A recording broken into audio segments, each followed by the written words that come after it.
Hello everyone, welcome back to GameSpot's E3 stage. We are here getting ready for the Nintendo Direct starting at 9 a.m. Pacific. But first, we want to get together, hang out, talk about what we might see, what we want to see, what we're predicting. I'm your host, Mike Mahardy, here with Justin Haywald. Howdy, howdy. Lucy James. Hello. And Callie Plagge. Hi. All of us are pretty well versed in Nintendo. You three more than me, so I'm going to kind of like run some questions by you, run some predictions, things we definitely know, things we might not know. Let's start off with something we saw surprisingly at Ubisoft. Maybe not surprisingly, but the way it was presented, Mario plus Rabbids Kingdom Battle. We've seen a bit of that where companies are announcing games that you think is going to be as part of somebody else's presentation. And I think having the Mario Rabbids game as part of Ubisoft means we're probably not going to see it at this Nintendo Direct. Right. But that's a really cool crossover. Yeah, I wanted to talk about it because, any conference that starts with Miyamoto walking out to smoke with a gun, probably a cool game. And people who watch like GameSpot stuff know I'm a huge XCOM fan, and that's why I'm interested in this because I don't care about Rabbids. I love Mario, but I thought it was the other way. I thought you were like a huge Rabbids and Minions fan. but I don't care about XCOM. Yeah, so I mean, I guess I'll try out this XCOM thing. But yeah, so it's coming to the Switch. Ubisoft and Nintendo cooperative kind of project, which is really weird and cool. There's a behind-the-scenes thing that went up on Ubisoft I was watching. It's crazy that project came together, but yeah, we're pretty sure we probably won't see more today. No more than a trailer anyway. Oh, Right. yeah, I doubt it. We saw tons at Ubisoft. Yeah. And like they have Nintendo, from what I have written down here, has a lot else to show in just half an hour for a direct, so I doubt they'd waste any more on that. Yeah. Unless it comes up at the end, like they always do, like a trailer wrapping up what Yeah. Nintendo doing this. Or just E3, like so. during the presentation, maybe they'll say, like, mention it. Yeah. I don't know. Splatoon 2, do you think there'll be any more last-minute stuff they'll show us, or is that pretty much just like, we know what it is, we know it's coming out soon? No, it's like Nintendo, especially with E3. Like, I don't think we're going to see a lot of far-flung stuff. Like, it was really weird was it last year or the year before when they showed off Star Fox, and it was like, this is the first time they've shown a game that's not coming out this year. And I think that's why they always tend to focus on stuff that's very near-term, stuff that's going to be hitting this holiday. So we're still going to see Splatoon. They're probably going to announce something that maybe we haven't seen yet, some new guns or something like that. Yeah, so what... Sports. It's sports. You all played a decent amount of Splatoon, right? What is, like, can you tell me what the main difference is? Is it just more of Splatoon 1, or are there huge differences with this? There's new dual sequel? wielding. You have dual wielding guns. Yeah? Look at how cute she is. It's on Switch now. Yeah. It's hugely different. What could they show you today that would get you even more excited? Because they release in a couple months, or If they, sorry, re- few if short they weeks. have Amiibo support and I can have like Pikachu or Zelda as a skin, You can play Zelda and Skyrim. yeah, see something like and that. listen to Passion Pit. I want those kinds of, because they had Amiibo support for Splatoon 1, but it was mostly to like unlock challenges. Yeah. I'd like to see that extended to Splatoon 2. Yeah. Something a little different. I'm a huge shooter fan. Callie, you are as well. Yep.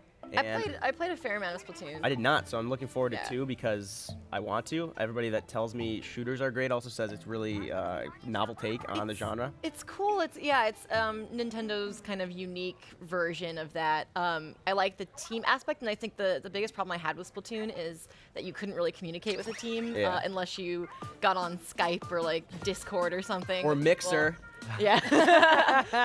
So I know, with the Switch, there's the potential phone support stuff that's like, I'm kind of disappointed by that. But Phone support, like you just literally call your phone. Yeah, you could Speakerphone? just literally just call. Worse, people. it's like you can just use your phone, but they have this little plug-in, and you plug that into your Switch. I'm like, Oh, why wouldn't you yeah. just use your phone? Right. Yeah. So, Just I trying to get the monopoly on phone communication. yeah, I mean, Taking over. the biggest thing for me would have been a better way to communicate with your team because it is very important in Splatoon.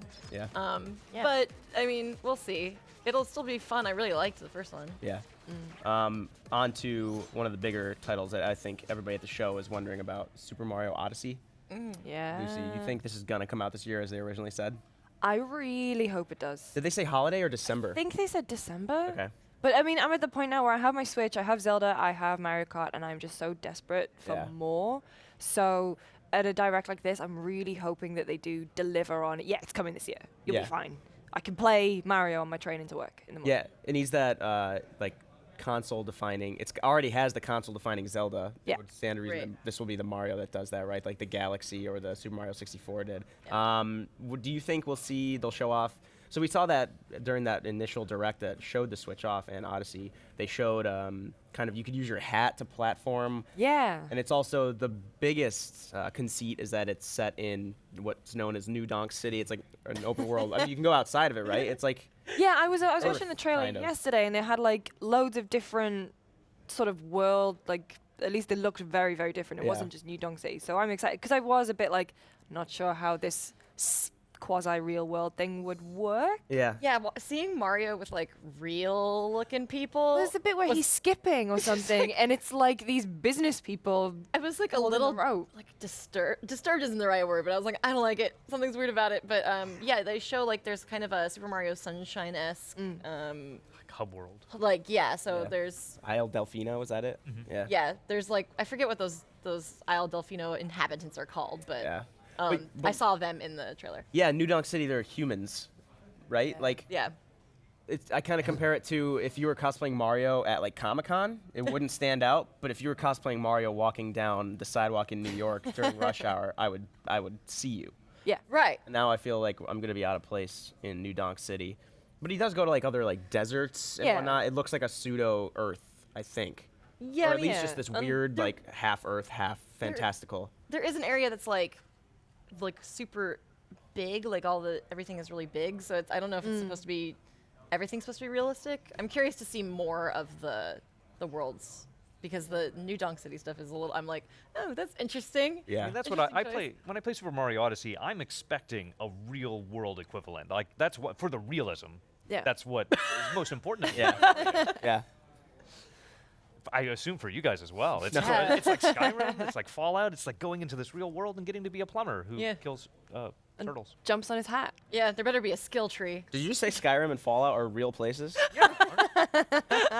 That's. I can't wait to live in them in VR, just like my real world. Callie, do you think it's gonna come out this year? I would really hope so. I mean, Yeah. they announced it far enough in advance that I think it's in the realm of possibility. What about you? No, yeah, 100%. Okay. December still, like they originally announced? Holidays? I don't think they're going to delay this one. Like, they need a tentpole winter game. It's going to Yeah. be Super Mario Odyssey. We've known about this one for such a long time. I think this is going to be what they hang their hat on for the holidays. Yeah, from what they showed, it looked pretty polished and done too. I mean, I don't. Nintendo's not usually accustomed to showing stuff that's janky, unlike a few conferences this week. That we. What about Xenoblade Chronicles 2? You think that'll Is that this year? they'll show more? Is it this year? That's I know not- they've that's announced No, no, no. that- But do you think they'll show anything? I imagine so. Yeah. Yeah. Because I wonder if they would use that. If they would show any more of that to compete with Mario, I don't think it would release this year. I don't think it's this year, but it's definitely something that'll be a part of their presentation just Yeah. because that's their huge fan favorite kind of Yeah. RPG. And especially after Zelda, like taking that, and those were not the same developers, but Monolith Soft, the guys who helped create Xenoblade Chronicles World, Yeah. also created the world for Breath of the Wild. Like getting to show that off in kind of a different way, like it shows that there's that fan hunger for this type of content. And so I think they'll definitely have it as part of the presentation and announcing it as like sometime in 2018. Yep. Yeah, and with Zelda, they showed that they can do a massive world on the Switch, so people who like Xenoblade must be even more excited. Did you guys play Xenoblade Chronicles or X? I did not, but former GameSpot staff member Mark Walton did, and I was talking to him about it once, and he was just like, "Yeah, that Yeah. game's awesome." And it was always one of the games that I kind of meant to get around to, Right. but I think by that point my Wii U was like in the corner of the cupboard, not Yep. plugged in, completely unloved. So I'm excited for Xenoblade Chronicles 2. Yeah, Pete Brown, our reviews director, won't stop recommending that franchise to me all the time. Yeah, I always get it recommended to me. I was in the same boat where my Wii U, by the time I would have been getting around to it, was like unplugged and not really in a lot of use. Kind of using my 3DS a lot more at that point. So I'm excited because I have my Switch with me always. Like I'm really excited for these fan favorite games to make it to a console that people really like. Well, and having those big experiences on a handheld platform and not having to be stuck in front of your TV, that's so much Yeah. nicer. I could never sit in front of my Wii U for that long. Yeah, Yeah. absolutely. Yeah, you were talking about, well, this isn't Nintendo related, but Monster Hunter World was shown at Sony last night, and then afterward you got that email saying it's what, Xbox One? It's and PC Xbox as One and well. PC as well. Yeah, so you no longer have to stick to your 3DS. Yeah. Not on the Switch though. But no, there is It's not on that. Switch. Is There's it? a Monster Hunter. There is There already another is. There's a Monster different Hunter one, yeah. that's coming out on Switch. So we Okay. have Monster Hunter Generations, which Right. probably, I mean, especially after seeing Monster Hunter World, it's a little bit disappointing because, like, this is the Monster Hunter that looks so good. Monster Hunter World, I thought that demo was bad though. you're bad. That was a bad demo. Like, What? it's far too long. Like, this is. I like a want to see tangent. less of this game. I wish they would stop showing it. I want to, seeing so many things going on. I hate it. I'm Mike Mahardy. Putting words in my mouth. All right, Fire Emblem Warriors. Yes. Anything on that today? It's a Musou game. So I actually really like Musou games, and I like Fire Emblem. So I'd be interested to see kind of what's going on Yeah. with that. You can kind of imagine what any Warriors game would be. You don't really need to see it. That's the thing. Is like, Yeah. so I would rather. No, I mean, it's not would- to speak I would badly about rather it, they take time to show something else Yeah. during this presentation, but I am curious about Fire Emblem Warriors. Yeah. I just Yeah. think it's not something you'd want to show during a 30-minute presentation at E3. Yeah. I dabble in those games, I guess. But what?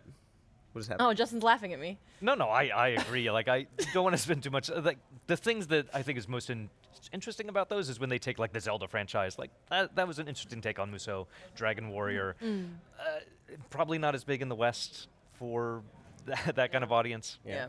What about the Shin Megami Tensei that they announced during the initial Nintendo Direct? I don't think we're going to see it this year. I think they're Really? going to. I think we've seen that taste of it. We've seen that tease.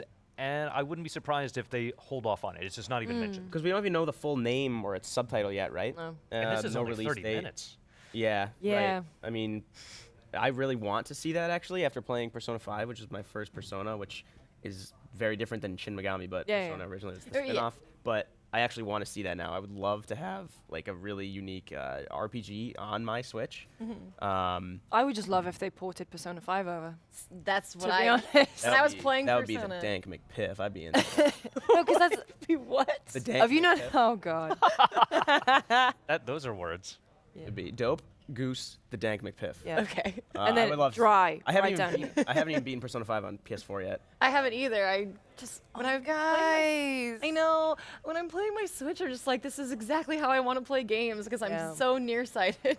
I wish everything would just get ported over to the Switch. I Yeah. would play so many more games. yeah. Bloodborne 2, which doesn't even exist yet, so disregard that.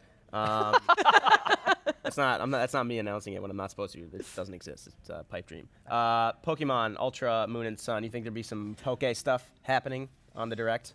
I mean, they had their Pokemon Direct. I Yeah. don't know if they would do anything for Ultra Sun and Ultra Moon. Right. Yeah. With only half an hour, you have to imagine that's why they showed the Pokemon stuff. Maybe Un- last un- week, wasn't it? unless they're gearing up to do stars. Here. Yeah. But Pokemon it Snap still seems unlikely. It- Which is annoying because Sun Moon came out like when? Last year before? Yeah, and I'm not exactly sure I need a slightly different version of Sun and Moon. I No. really liked those games. I thought they were a super great take on Pokemon and like added all of these things that were both good for casual and for hardcore like competitive players.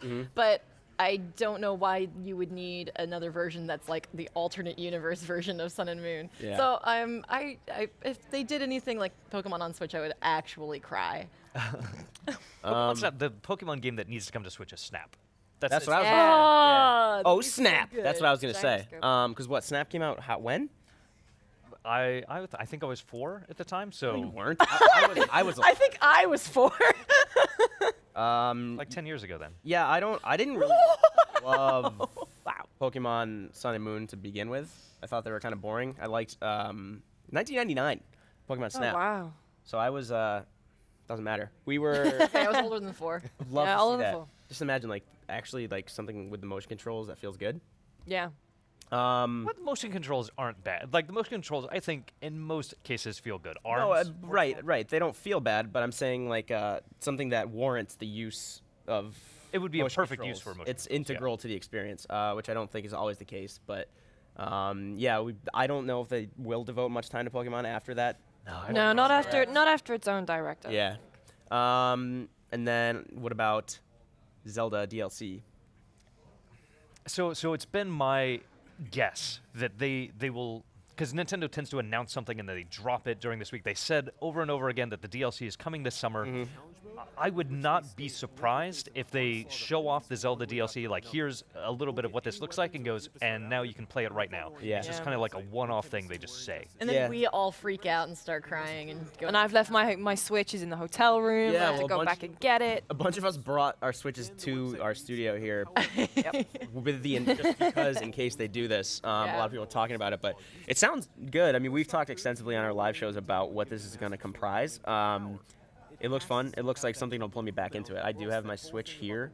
I'm hoping I hope they do release it because that'd be great. But at the same time, because of I mean, the I amount don't of have time to play yeah. right now. But- but I brought my Switch and my 3DS just in case. Yeah, for people watching at home, I'm sure that would be nothing but great to be able to jump back into Zelda right now.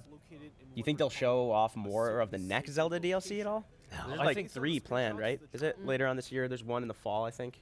I feel like that's something that they would hold off and do on their own, kind of like they did with Pokemon. Like, here's our dedicated Zelda Direct. For E3, because it's so short, they'll focus on the stuff that's more near. Like, maybe they'll mention it and, like, hey, don't forget we have this coming up, but I don't think we'd see much of it. Yeah. No. And then I do want to talk about Skyrim on Switch. Yeah. They're not going to take time to show this because No. they've shown 19 other times. No. Maybe they show it with a different Passion Pit track over it. A different even- amiibo. With Or Sleepyhead even- instead. Or even a little Lord. Or maybe Nelly Furtado makes a comeback during this She never left. Nintendo. Okay. Don't call it a comeback. But anyway, yeah, you can't hear it right now, but if you didn't see this during Bethesda's presser, Take a Walk by Passion Pit is playing over this now. And then, of course, Link comes in, and then this weird monster wearing a mask of Link appears in Skyrim. Yeah. Somehow got the Master Sword. It looks like he's a high elf.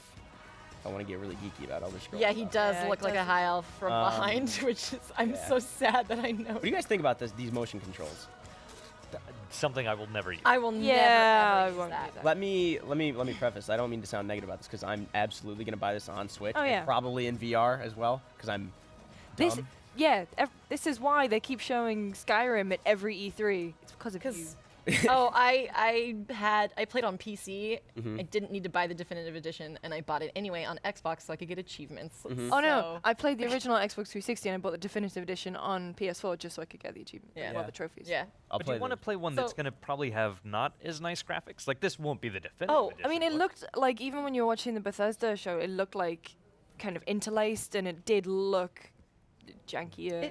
But like, who cares? I can take it with me. Yeah, it's not the graphics I'm excited for with that. It's the fact that much like Zelda, which looks great on the Switch, it's the fact that I can take it anywhere with me. It's also the kind of game I don't need to, remember what I was doing last time. I could just jump back in and Yeah. find my way and figure things out. Yeah, and I also don't need to pay like a ton of attention because I've done Bleak Falls Barrow like 6,000 times, so like I know what's going on. It's mostly just I want to be a sneaky archer again, so it's not like something that's going to demand a lot of my brain power. yeah, like I don't mean that in a negative way. I just, No, I mean Skyrim is my like go-to game when I'm sick. yeah, it's a 'Cause relaxing. it's like, just sort of like wander around and kill stuff.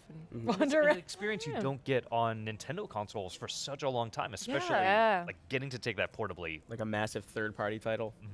What about 3DS? Think they're gonna show much for that?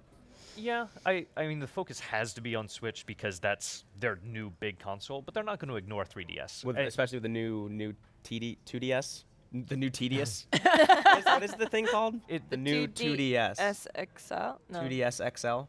new 2DS XL. Maybe they'll show Is it so that- we can know I what made it's that called. up. That is- Yeah. Do you think they'll probably devote some attention to maybe a new 3DS title? I think they'll mention a couple games, but we also have Nintendo doing what Nintendo does, which is here's our 30-minute presentation and then several hours of us playing games and Yeah. Nintendo Treehouse stuff. Yeah. And they'll have a lot of time to talk about 3DS, 2DS games. It's weird. Why is it? It's weird to call something a 3DS game when you have a 2DS, a system that is created just to take away the 3D. Yep. Yeah. But yeah, I think they'll mention a few bigger. This is also their chance to announce surprises, games we don't know are coming out. They'll put a little bit of time to it and more time at the Treehouse for 3DS stuff. Surprises for 3DS. Any you can think of? What do you want? Well, the only thing I really, really want, God. if you ask me deep Oh down, God. Oh it's no. Mother 3. owner. Okay. Okay. It was more I was appropriate. worried than I about thought where it that I was was going. really worried for a second. But I think it's going to be on Switch, Virtual Console. We wanna- can talk about that later. Maybe. I I really want a new Layton. Yeah. No, there's a Layton coming. There's the Lady Layton.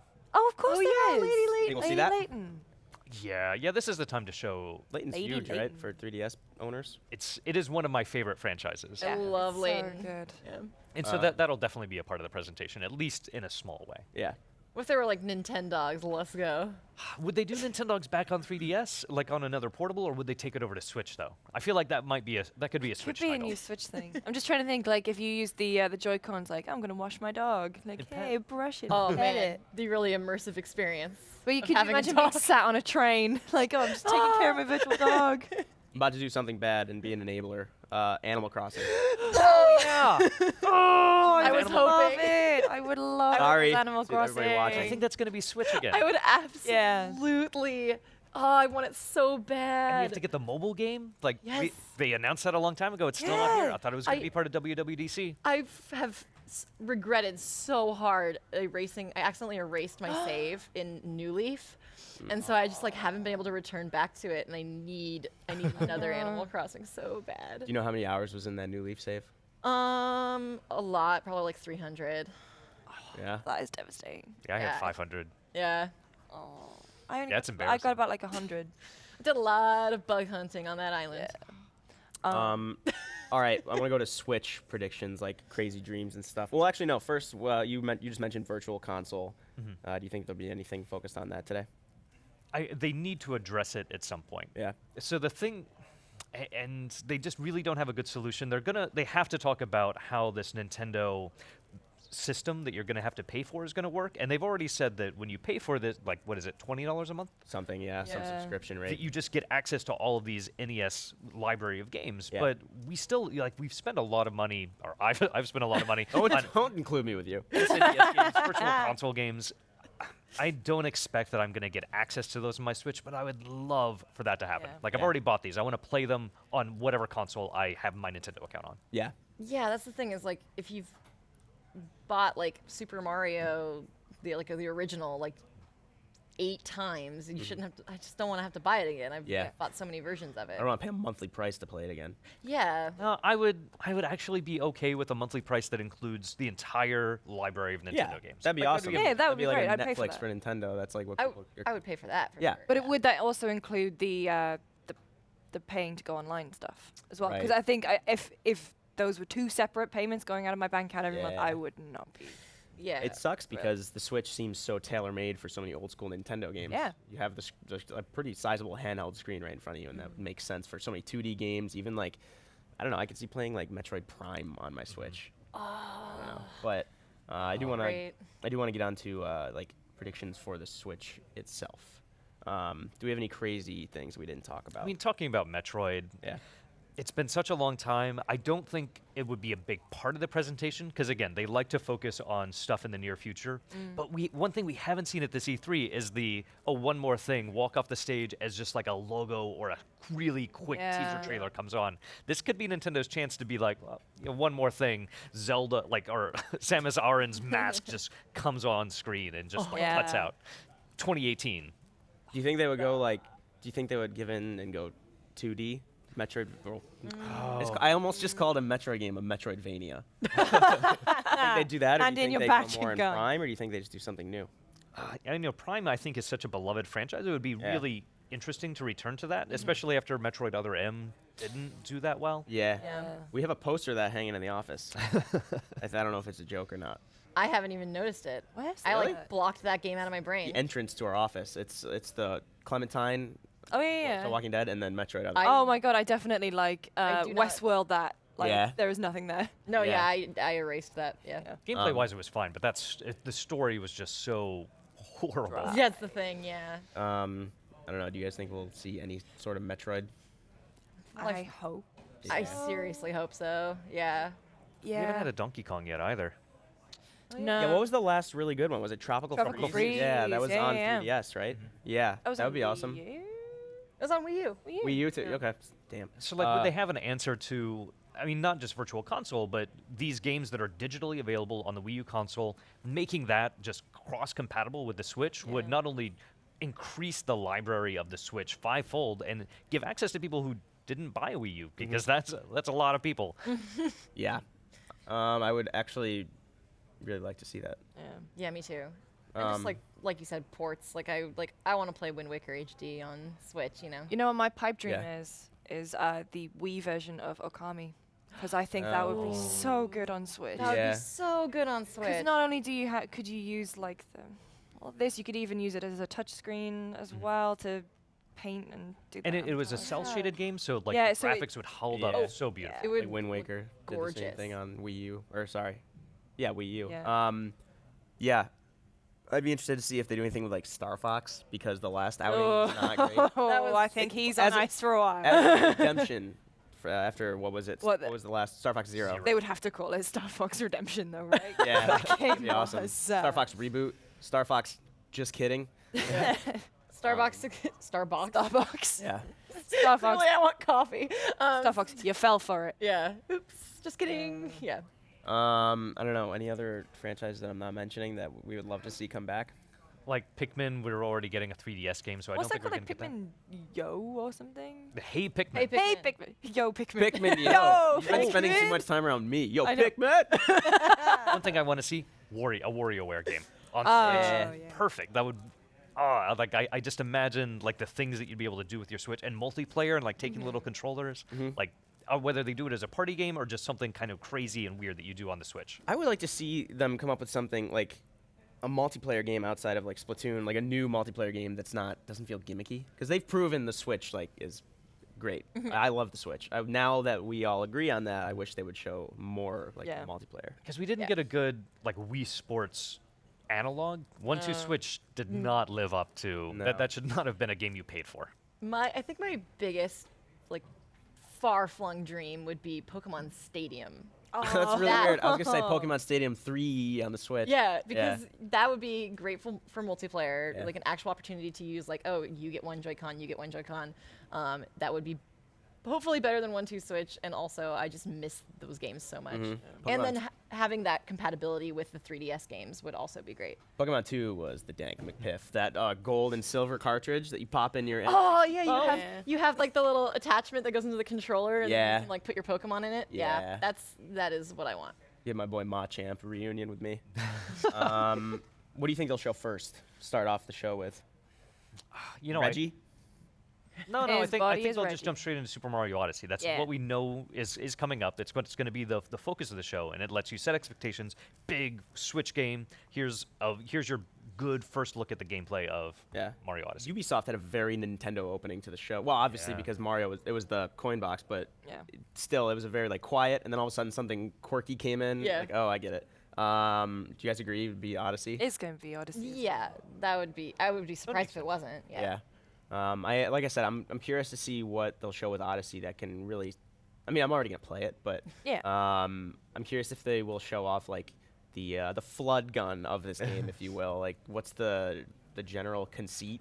Well, like how does outside the of hat work exactly? Like, because that's what I'm he interested jumps on it, and So it looks like I was watching the gameplay trailer again yesterday. It looks like he can throw it, and then I guess you tap the button again to make it stay where you need it to go to platform off it. yeah. Oh. Because I think you can throw it like the boomerang power up in Mario Kart. It seems like it just goes for a long time. But then when he was using it for platforming, it looked like he could pause it right in the middle of a gap. Oh, Yeah. so it's Jump up. manually controlled. Yeah. Interesting. Yeah. That's what it looked like anyway. Right. Yeah, we don't know for sure, but Like, I I assume want it'll CSI be zoom like in a and hands on weapon. this. Like you could Yeah. throw it at like an enemy to kill Goombas and stuff. Yeah. yeah.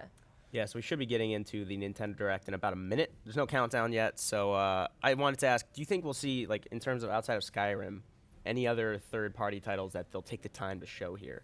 Or it may even throughout the week, maybe, any announcements, like, of other third-party titles coming? Because for the longest time, Nintendo's been, not much third-party Yeah. support. What about the new Ubisoft thing? They had the Switch. They had the Switch in that when the Toys to Life thing. Oh, Starlink. Link. Yeah. That game is weird. It looks cool. It looks fun. I don't mean this as an insult, but I think I would like it more 10 years ago. Yeah. But, Yeah. who knows? Maybe that will come. Maybe. So anyway, but Minecraft, maybe. That's on Switch. yeah. Yeah. All right, we are gonna go to Nintendo Direct.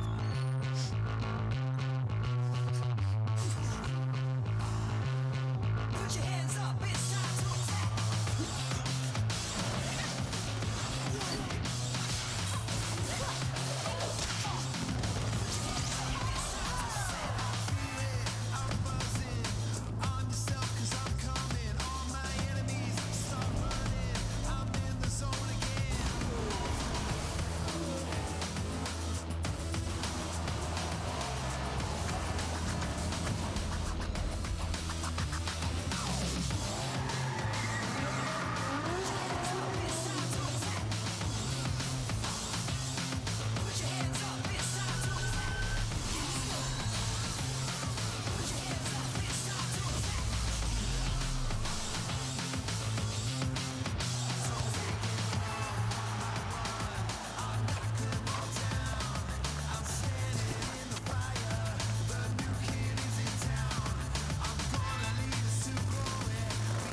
game is fun. The game is a battle. If it's not fun, why bother? If it's not a battle, where's the fun? It's a test that you pass or a quest that you fail.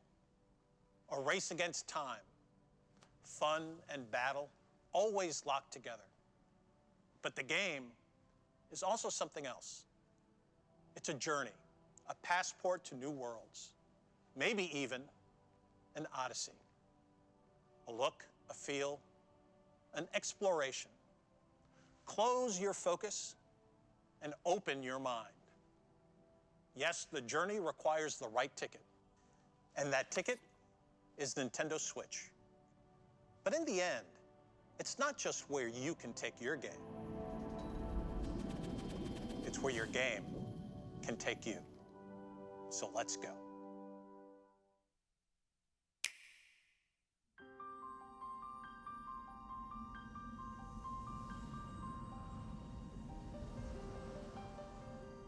Story goes that when the world was young, everyone in Alrest lived on the World Tree, together with our Divine Father, the Architect.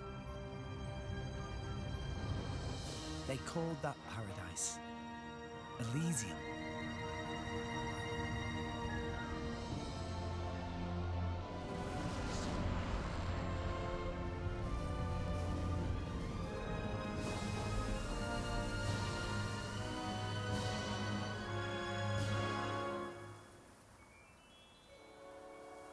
You're a blade. As the driver of the Aegis, can you take me to Elysium?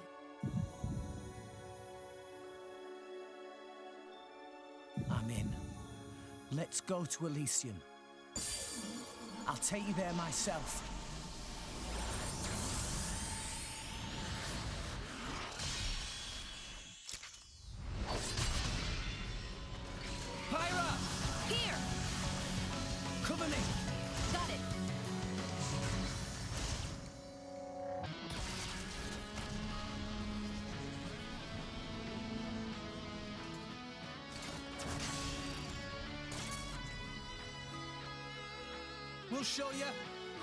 We'll show you what me and Pyra are made of. Take this! Now that you have come this far, there can be no turning back. You and that sword can't be! I'm guessing your goal is Elysium.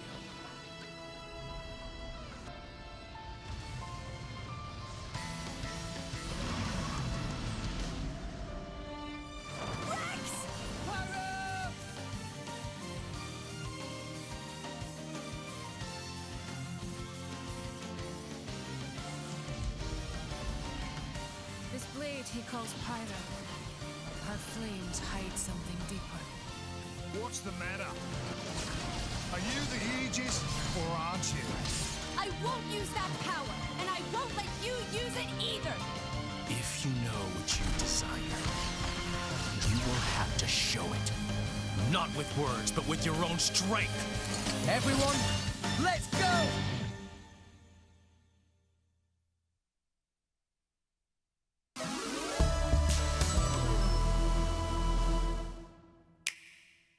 Sometimes you need a hero. A sword-swinging, fire-wielding, stone-cold hero with an insatiable appetite?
Hi everyone, I'm Shinya Takahashi from Nintendo.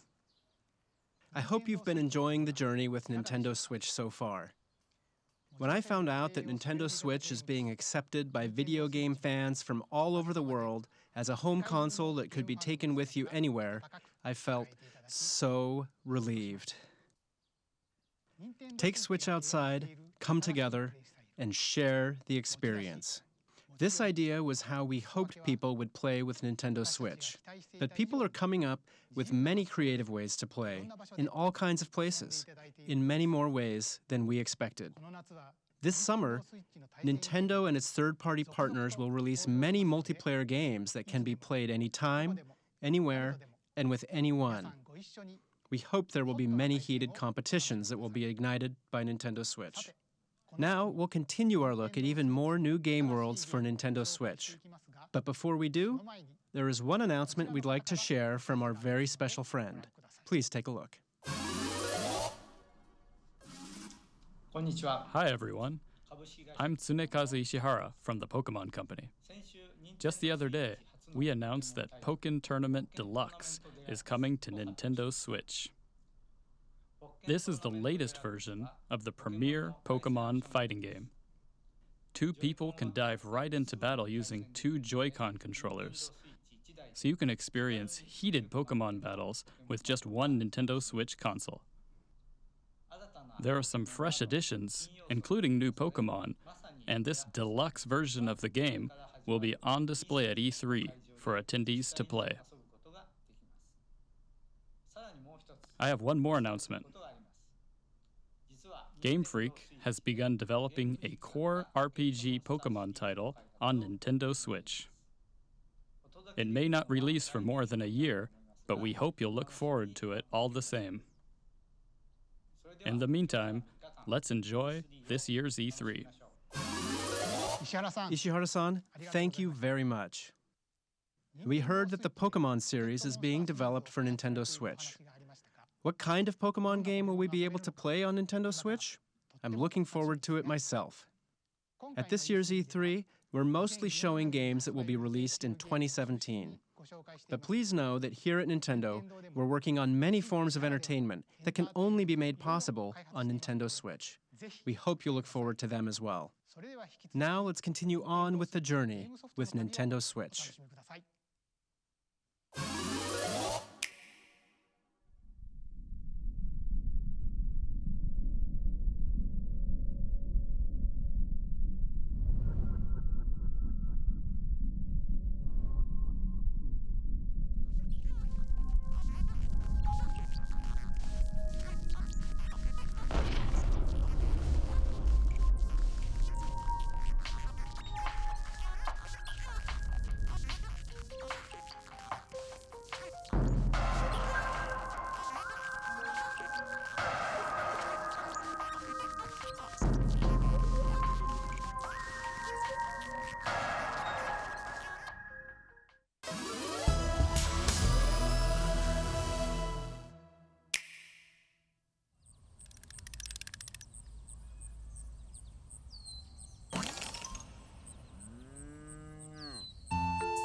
Mother's in danger!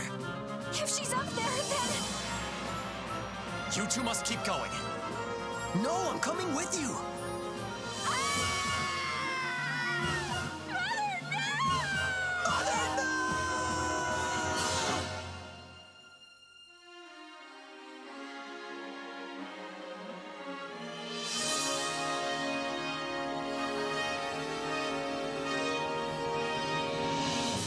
I am Marth, the Prince of Altea. We've come here to save you. Remember that you can rely on your friends. We're with you.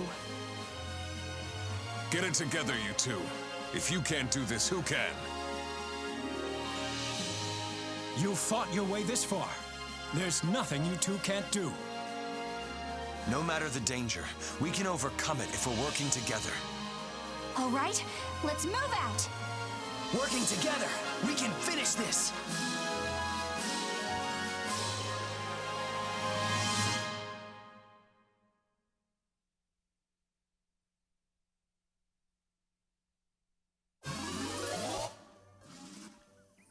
Hi there, I'm the Legend of Zelda series producer, Eiji Aonuma. You may have already heard about it during Bethesda's showcase that was held a few days ago. It was announced that select Zelda items will appear in the Nintendo Switch version of Skyrim. I'm really looking forward to exploring Skyrim with the Master Sword in hand. Oh, when did this Master Sword get in my hand? Next up, we'll take a look at the DLC packs for The Legend of Zelda Breath of the Wild. Let us take you on a new Hyrule adventure.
Oh.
What did you think?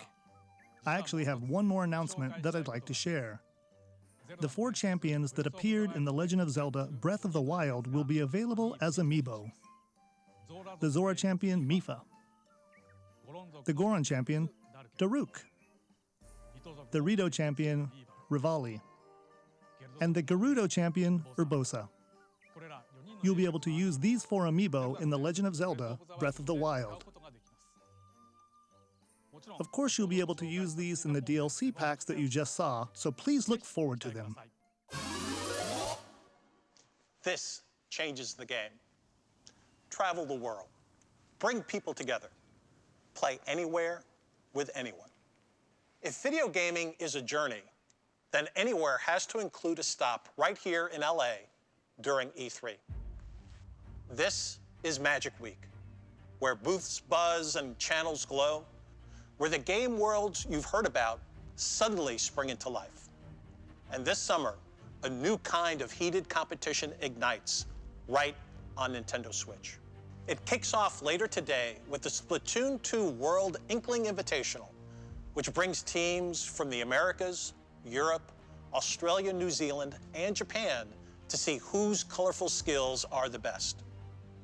Tomorrow, the Pokken Invitational will be held.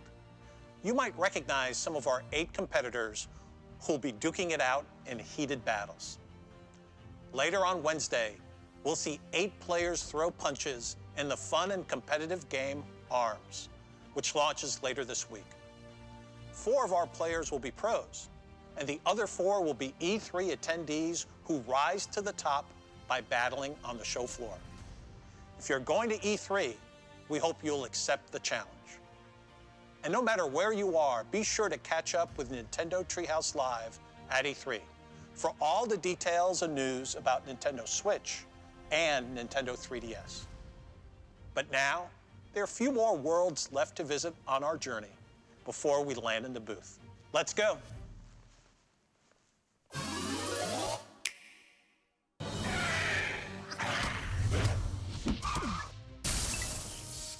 Ubisoft is proud to announce its new Rabbids game, Mario plus Rabbids Kingdom Battle, and it will be developed exclusively for the Nintendo Switch.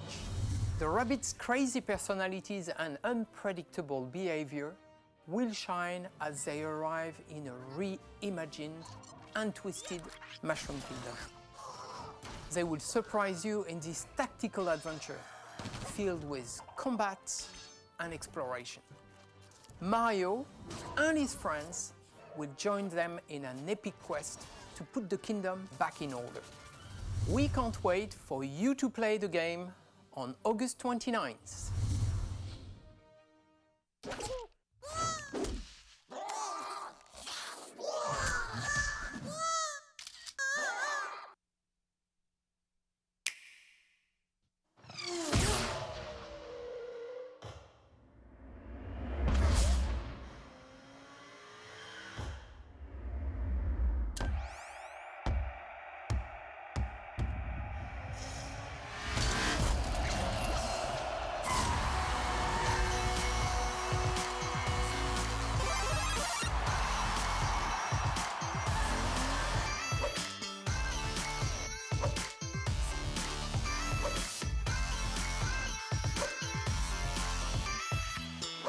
On behalf of everyone here at Psyonix, we're extremely excited to announce that Rocket League is indeed coming to Nintendo Switch.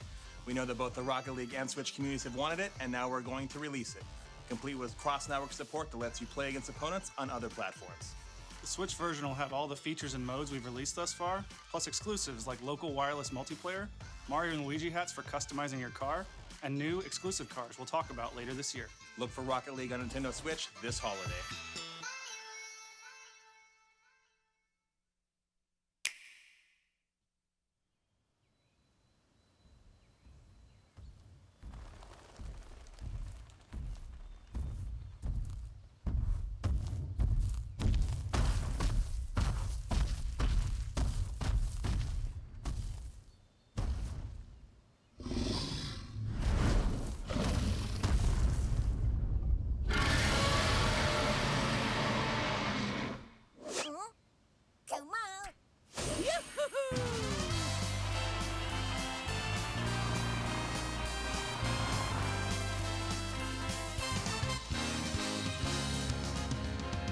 Here we go, off the rails, but you know it's time to raise our sails. It's freedom like you never knew. bags or a pass. Say the word, I'll be there in a flash. You could say my hat is off to you. Oh, we can zoom all the way to the moon from this great wide wacky world. Jump with me, grab coins with me, oh yeah. It's time to jump up in the air. Jump up, don't be scared. Jump up and your cares will soar away. And if the dark clouds start to swirl, don't fear a shed a tear, 'cause I'll be your one-up girl. So let's all jump up super high, high up in the sky. There's no power up like dancing. You know that you're my superstar. No one else can take me this far. I'm flipping the switch. Get ready for this. So let's do the Odyssey. Odyssey, yes, Odyssey, yes, Odyssey, yes, Odyssey, yes, Odyssey, yes, Odyssey, yes.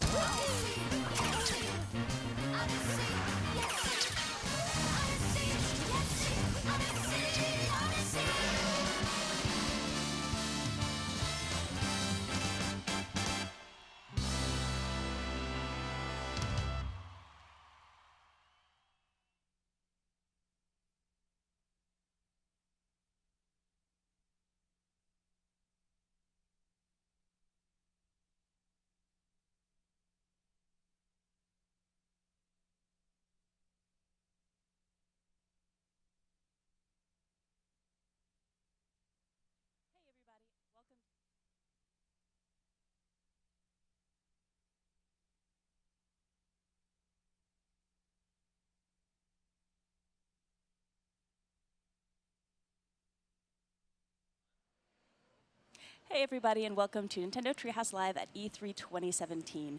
We're back for another year. We've got a lot of great game content to show you and a lot of special guests swinging by as well.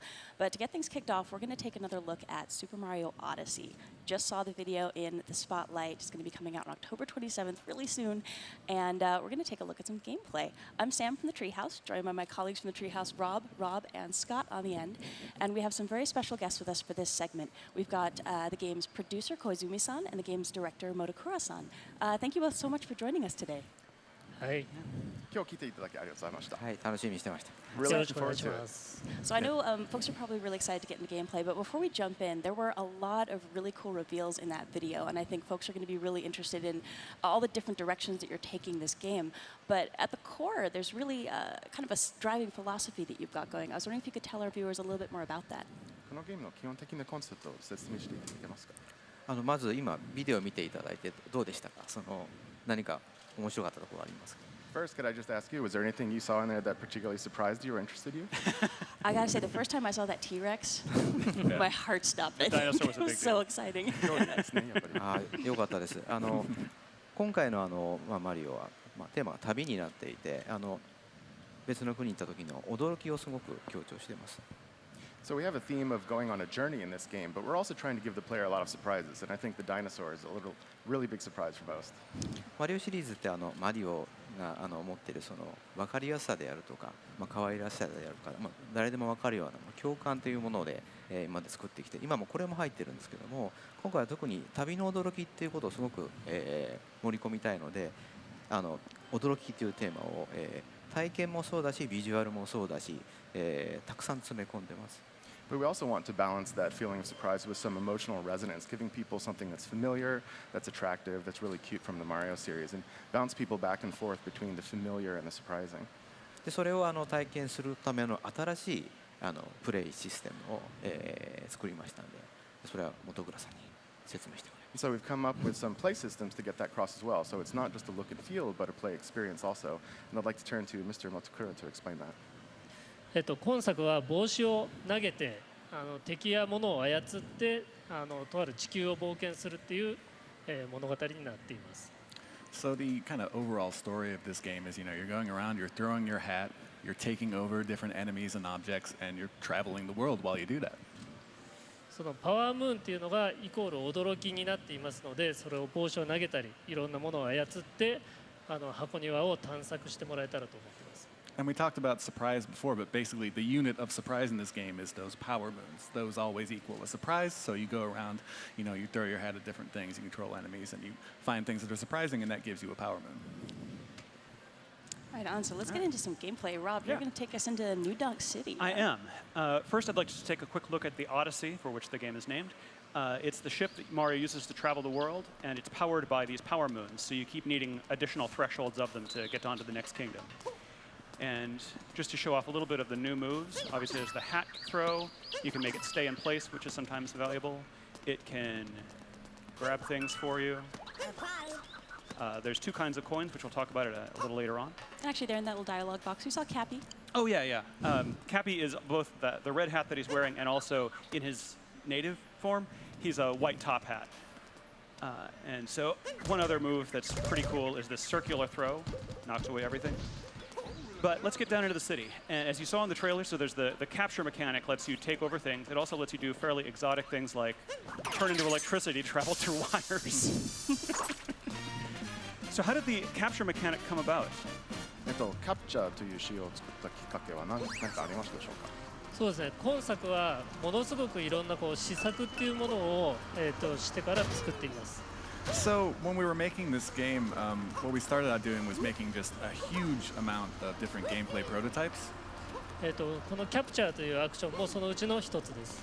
And this capture action was just one of those prototypes. みんなでアイデアを出し合った中に出てきたんですけども、それをそうですね、2、3日ぐらいで作って遊んでみたらものすごく面白かったので、すぐゲームの中心に入れようと決めました。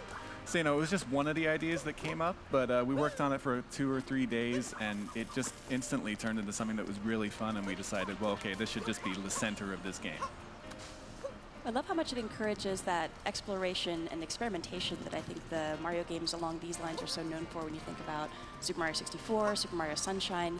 Here we've got so much stuff that just looks interesting, and you're wondering, okay, what will happen if I throw my cap at it? You never really know what's going to happen, so you want to try everything just to see. 何でも試してみたくなる仕様ですね。どういう要素があるの？そうですね。いろんなものに帽子を投げたり、試してもらえたらなと思ってます。Yeah, I definitely hope people, while they're playing this game, they just throw their hat at everything and try all sorts of different things. Whoops, that was a mistake. Right now, normally, if you were following the story path of the game, you'd be talking to Mayor Pauline, who wants you to recruit musicians. There's one there. But we're going to ignore that right now because there's lots and lots of things to do beyond following the main story of the game. Like possess rockets and turn into rockets with mustaches. And why wouldn't you do that if you could? Actually, that's an interesting note there. So you mentioned Mayor Pauline, and I think our sharp-eyed viewers will have noticed that some of the street signs are references to some Donkey Kong characters. We've got some interesting red girders going on here. I wonder, Kozuma-san and Monokura-san, if you can tell us a little bit more about this city. It's got some interesting backstory. やっぱりポリン市長がいて、ニュードンクシティという名前がついてると、もっと何かこの都市について説明していただけますか。そうですね。名前もそうですし、ポリンってドンキーコングのキャラクターで何かのゲームに関係がありそうですけど、今日はちょっと詳しく言えないんですけど。So certainly you can tell that Pauline is from Donkey Kong, and the name New Donk City probably leads you to a couple of hints, but we can't get into too much of it today. And I like the shirt you're wearing, by the way. That is a snazzy Good choice shirt. Today. お楽しみに。 Please look forward to hearing more about that. I got to take the long way. Oh, good luck. And this is interesting here where we see, really throughout New Donk City and I think throughout the world, we've got these really fun playground elements where you're bouncing on things, you're jumping on things, you're swinging. Can you tell our viewers a little bit more about how you came up with that kind of play mechanic in the game? ぶら下がったりして、飛び跳ねたりして、いろんな、環境のものに反応させられるんですけど、どういうふうにそういう遊び場っぽい雰囲気を出せるように考え方ありますか。はい。まずその試作っていうのでものすごくいっぱい遊びを作っています。それを配置してステージっていうものを作ります。まず。So, going back to that prototyping process I was talking about before, we obviously create lots and lots of different ones, lots of different game ideas. And then next what we think about is where to place them within the stage. そこにそのアートであるとか具体的なものを載せて遊んでみます。So we put it in the stage. We like combine it with different art assets, like kind of like real things, to see what it might actually look like or work in game, and then try playing it. そうするともっとこうしたいとかいろんな意見が出てくるので、それをさらにそこに上乗せして作っています。And then, obviously out of that, like different things come up, like, oh, maybe we could do this a little bit differently. Maybe this could actually work like this instead. And then we kind of add that to it, and the process just continues from there. なので先ほどちょっと出たタクシーなんかをジャンプさせるのもスーパーマリオサンシャインでもちょっと似たような仕様があったので、そういうところからちょっとヒントを得ています。And so, you saw before, we were able to jump on top of the taxi, and that's something that was sort of in Super Mario Sunshine at times. So in that way, we're also getting hints from past games. Can I quickly interject that so as I mentioned, the goal right now is to recruit these musicians. When I was first playing this game for a feedback report for the development team, I could not figure out how to get to this guy on the top of this building. You can just barely see him. He's a speck right now in that triangular building. And the way I eventually found to do it was to take a really long fall. I did that too. And that worked. Oh, I feel bad for his knees. A bit to my surprise. And I wanted to know, when you saw that report from me, what was that a problem to be solved? Was that a cool thing? What was that? このマネはNCR の報告書を書いていたときに、こういうふうにトランペットのバンドマネを到着できますよと書いてましたが、それを見てちょっと困っていたんでしょうか。はい、それは読んだんですけれども、今日ここでプレイするとは思わなかったです。Yeah, I did read that. I didn't know you were going to be playing that right now. Troublemaker. Well, I also know the real way. Or another way. 本当のやり方も分かってます。でも自分でいろんなプレイの仕方を探してもらえたらと思うんですけども、それもスーパーマリオ64やスーパーマリオサンシャインから続くものだと思います。But you found your own way to play it, and letting users play around with the game and find their own ways of doing things. That's something that goes way back in 3D Mario, in Super Mario 64 and Super Mario Sunshine as well. So this is actually one of the two kingdoms that's going to be playable on the show floor. The show floor, of course, isn't open yet, so we don't have folks playing the game at this moment, but I'm really looking forward to talking to folks after they've played it, because I think there's so many different ways to problem solve and find moons in these kingdoms. I'm not even sure if folks will find everything over the course of the show, but it's going to be interesting to find out how different people approached completing some of these objectives.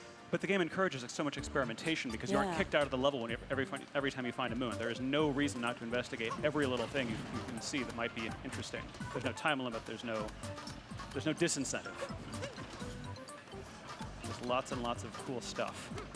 Whoa! Okay. Yeah, that is a very interesting change that adds, I think, to the immersion in the kingdoms. When you think about Super Mario 64, Super Mario Sunshine, whenever you got your, whatever the collectible objective was, depending on the game you were playing, you'd get bumped out of the area and you'd have to come back in. But here, since you're not going to get booted out of the kingdom when you collect a Power Moon, there's a lot of encouragement to just go check out that weird thing you saw on the horizon, because you can still continue with whatever your primary objective is. Oh no!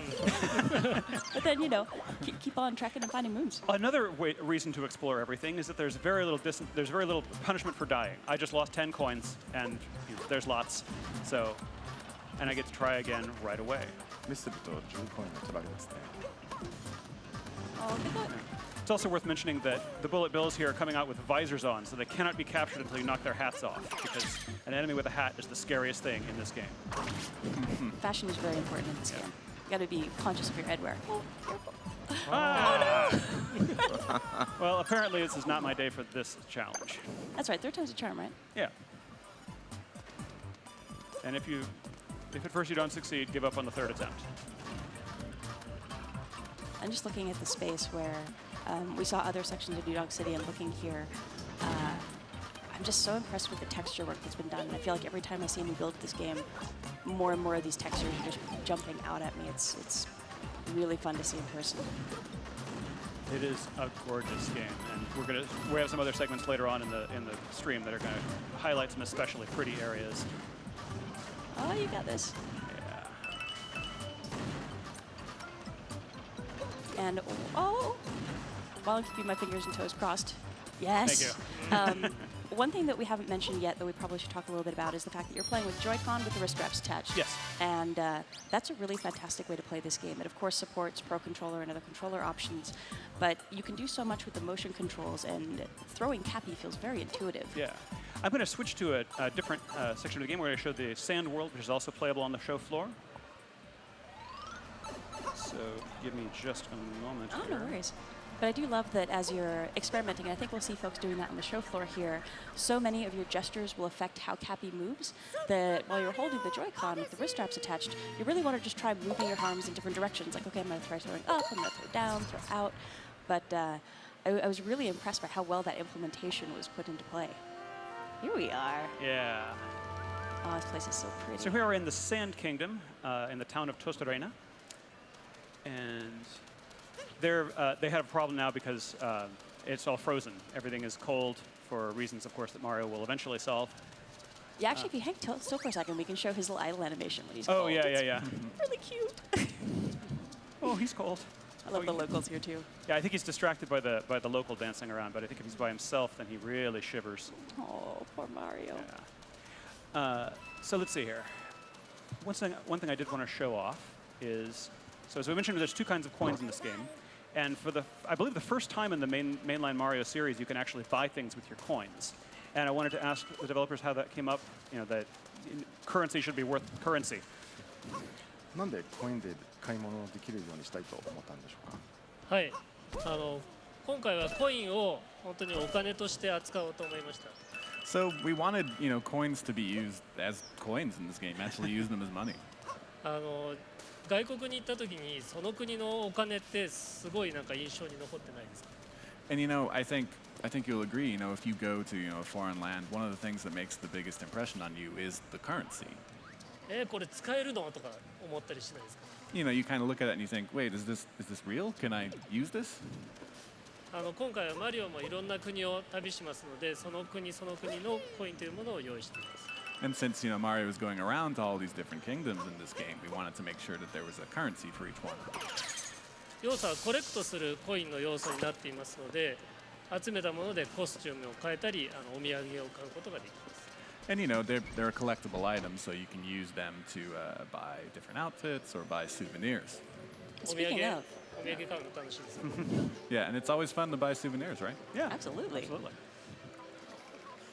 And speaking of shopping, we are now in Crazy Cap. So there's two kinds of coins, as we mentioned. The purple ones are unique to the local kingdom. The yellow ones can be used in any shop.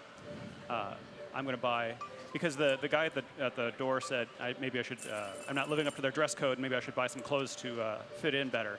I'm going to buy a local sombrero and poncho. And wait till you see how adorable Mario looks. Being adorable, I just love the shopkeeper. Yeah, and their huge stack of hats. He's so cute. And you can see some of the souvenirs you can buy there that you can use to decorate the inside of the ship. Nice. And now I'm rocking this look. And let's go try that door again. So my capabilities are the same. It's still Cappy, even though he's turned into a different kind of hat now.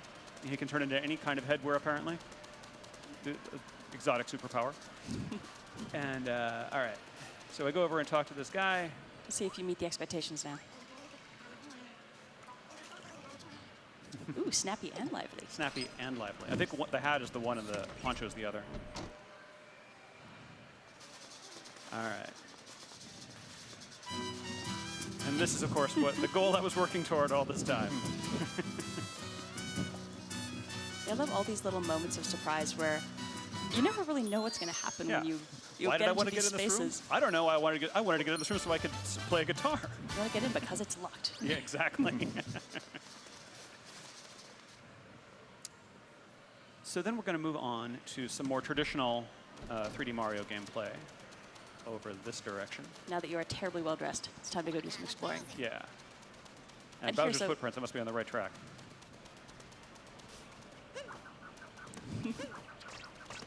So notice that while using the motion controls, I can actually use the little homing function on the hat more easily. It is possible with the button controls only, but it's much more difficult. All right, the classic Goomba. Yeah. And let's just do a big one for that. And yeah. And that's, I guess, something folks are probably noticing here. So you're not capturing those Goomba. It's not every single enemy that's capturable. That's true. You've got to find the special ones. Yeah. And a lot of it's having a good eye and just experimenting a lot with your cap. I think they're a shade bigger, the ones you can capture, but I'm not positive about that. So bullet bills, of course, are useful because you can fly with them.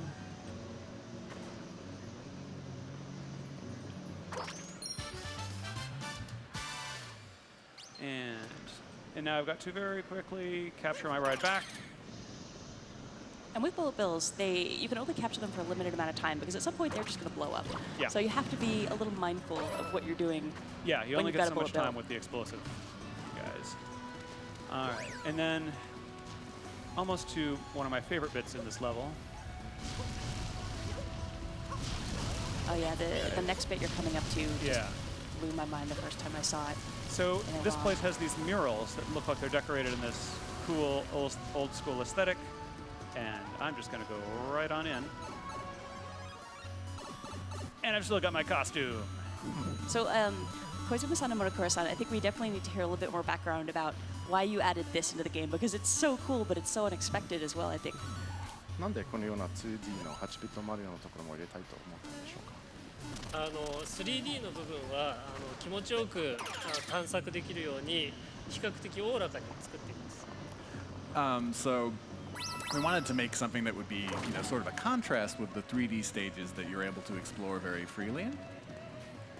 2D の部分はもう少し細かく緊張感のある構成になっています。The 2D spaces are kind of more confined. They're more precise.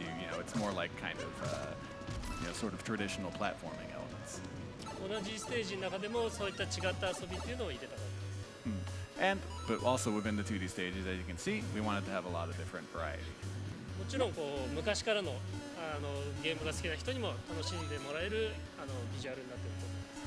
And of course, with the visuals, we're hoping it's something the people who enjoyed kind of those classic nostalgic games also get a kick out of as well. So one thing I'd love to show off when we're getting out toward the end of this space is just how much the music changes when we're transitioning back and forth. Because I know we've been chatting, maybe it's hard for some folks to hear what's been going on here, but if we just pop in and out of that warp pipe, it's a pretty impressive transition when the music changes. But there's no warp pipe up here. Just sort of jump off. No. Yeah. No, but you can now see that it's more of a naturalistic instrument. So I'm going to skip ahead and show off the last part of this scenario. Okay, so for that, I will need these. Wrist straps, people. Always wrist straps. Yes. All set to jump in. Okay. Yeah, it's worth mentioning, too, that we're only covering a tiny bit of what is in this kingdom. There's so much more to do and explore. There's just a ridiculous amount. All right, so here we are. This is much later in the level. I'm still got my snappy outfit, though. And watch these bullet bills transition out of the 2D. And then I'm going to use one to break open this wall. So another thing that's really handy about the bullet bills as a capture target that you'll see here, when you're trying to target for really precision flying, it's got a little bit of a headlamp. I'm doomed. That's okay. But it's got a little bit of a headlamp, so you can kind of use that to line yourself up. It's super handy. That's okay, because we get to see this cute little 2D to 3D transitioning in with the bills. It's so cool. All right. All right, you got this. All right, here we go.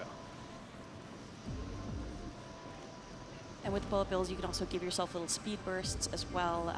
Shaking the Joy-Con will let you go a little bit further. So it's worth experimenting once you get a feel for the timing of how long a bullet bill will last. It's kind of like driving a car that doesn't have any brake pedal. You can go faster, you can steer, but that's all you can do. And all right, so up here we're about to confront one of the Brutals. And folks may have seen them in our original teaser trailer for this game. They are an evil wedding planning firm, and I'd love to hear more from the developers about how they came to be and what your favorite Brutal is.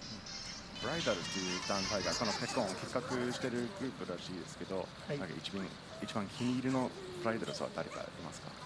そうですね、彼らはクッパに、雇われてクッパの結婚式を成功させようとしています。So they've, as you kind of said, they've been employed by Bowser. They're in charge of making sure his wedding goes off without a hitch. なので結構仕事をきっちりするタイプですね。 They're very serious about their work. Their work ethic is admirable. なので真ん中にいるちょっと背の低い同じような帽子をかぶったようなキャラクターがいるんですけれども、それがリーダーなので僕はそのトッパーというキャラクターがお気に入りです。 And my favorite is Topper, the kind of shorter one who has that green top hat. Yeah, guy in green. Yeah. Yeah, Topper. How about you, Kozumi-san? Do you have a favorite? 小泉さんもなんかキリンのカラー。あ、そうですね。ちょうど今出てるのがハリエットっていうその可愛いウサギさんの、キャラクターなんですけど、なんか可愛い香りしてるのに結構凶暴なんで、そのコントラストがすごい面白いなと思って。 This is really good timing because the character I like the most is the one you're fighting right now, Harriet. She has this great contrast between her cute appearance and like how devilish she is. She's sort of like the tricky little sister of the group here. Her attacks are really fun to watch as well, especially when she starts flying around. And it's worth mentioning, you fight each of the Brutals a few times, but their tactics get more and more intense and dangerous. But I'll be honest, having planned a wedding last year, I would take the help of evil wedding planner. Yeah, I mean, any evil help is better than no help. And they're very dedicated to their work. And they're willing to fight your enemies for you, and that's pretty great. Oh, nice. There we go. Nicely done. Thank you. ああ、かわいそう。 Oh, too bad. Sorry, Harriet. Now she'll be back. All right, so that's a Grand Moon worth 3 Power Moons. And there we see Cappy in his natural state as well. There he is, celebrating with Mario. Nice.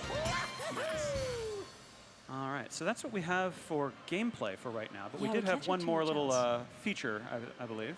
Yes, we've got some new goodies that have turned up here on stage with us. So these are the Amiibo for the game. We've got Princess Peach, Bowser, and Mario in their wedding outfits. And I just need to ask you guys about the development process for these because the detail of the sculpting is incredible. It must have been a very interesting process getting these to the state they're in here. このアミーバはすごいなんか細かい作り方になってるようですので、それについてちょっと説明していただけますか。はい、ヒロインであるピーチ姫をより可愛く魅力的に作っています。So first of all, we've got our heroine Peach, and we wanted to make sure that she just looked, absolutely stunning. あとクッパとマリオもそのお相手であることに十分なビジュアルとしてデザインしています。 And then from there, we have Mario and Bowser as well. And we had to make sure that, in terms of visuals, they weren't going to lose out. They got to keep up. Yeah, they got to keep up. Yeah. あとこのポージングっていうのも今回のテーマに合わせて物語性を持たせているのが特徴になっています。 And another characteristic of these is that the posing is very kind of directly linked with the story and what's going to be happening in the game. Yeah, Mario's got kind of a humble bow thing going, and Bowser's kind of looking like, I own the world. And I think Bowser looks pretty dapper here, though. Yeah. But it is really amazing. And I don't know how close we can get the camera here. We got a better look here, but in person, the texture, where some of them have almost like a pearlized kind of texture, and there's a lot of subtlety with the different kinds of fabric. You can really see a lot of nuance for these Amiibo. I'm really looking forward to people seeing them in person. Yeah, they're gorgeous. And I wonder, at this point, is there anything you'd like to share about the functionality of Amiibo for our viewers? そしてアミーボの機能性について何か説明していただけますか。ですね。アミーボはコスチュームを手に入れることができたり、あとはゲームの中でのお助け機能として活用することができます。So you'll be able to use the Amiibo to get different costumes within the game, and then they'll also have kind of an assist function.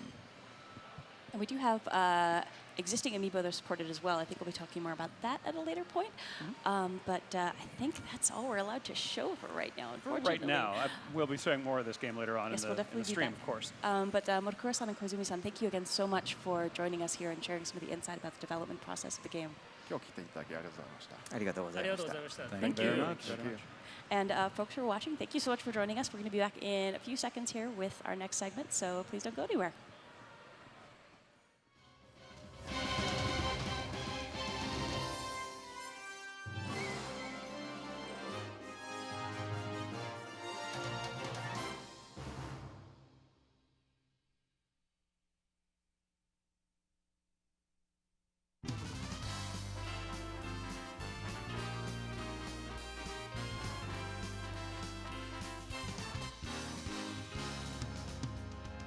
Here we go, off the rails. Don't you know it's time to raise our sails? It's freedom like you never knew. Take bags or a pass. Say the word, I'll be there in a flash. You could say my hat is off to you. Oh, we can zoom all the way to the moon from this great wide wacky world.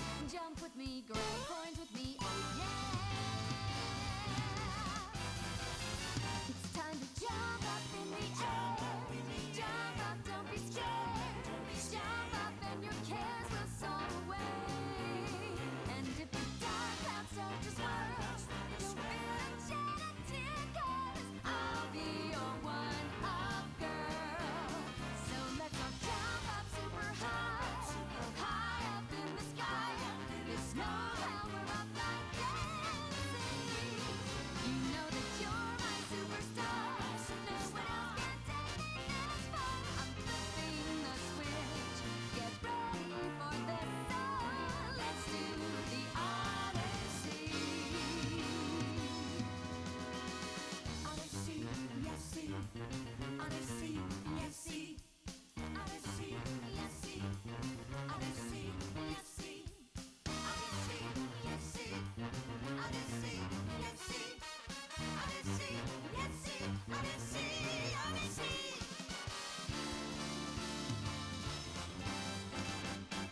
Spin the wheel, take a chance. Every journey starts a new romance. A new world's calling out to you. Take a turn off the path. Find a new addition to the cast. You know that any captain needs a crew. Take it in stride as you move side to side. They're just different points of view. Jump with me, grab coins with me, oh yeah. Come on and jump up in the air. Jump without a care. Jump up 'cause you know that I'll be there. And if you find you're short on choice, don't forget that you're still a one-up boy. So go on, straighten up your cap. Let your toes begin to tap. This rhythm is a power shoe. Don't forget you're the superstar. No one else can make it this far. Put a go through that stash. Now you've got panache. Let's do the Odyssey.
Hey everybody, welcome back to Nintendo Treehouse Live at E3.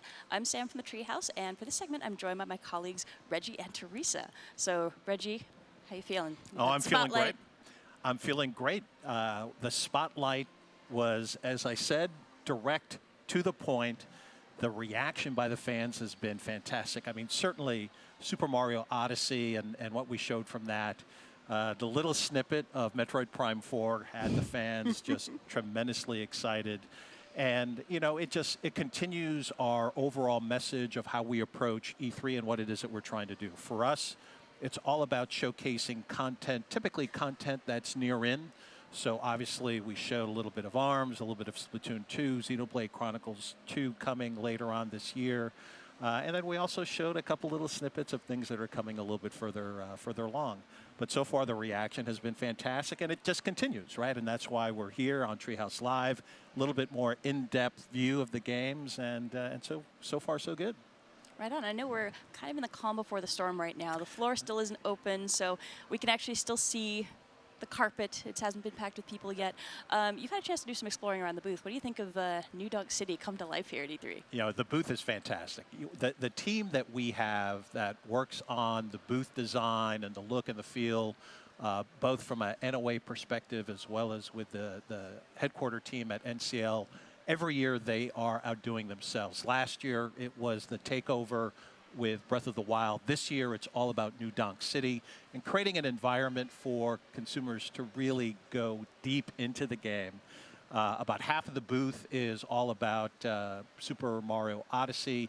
The other half we're showcasing all of our other content, including third-party content. We're showing FIFA 18 out on the floor. So it's a great booth, and as you say, this is the calm before the storm.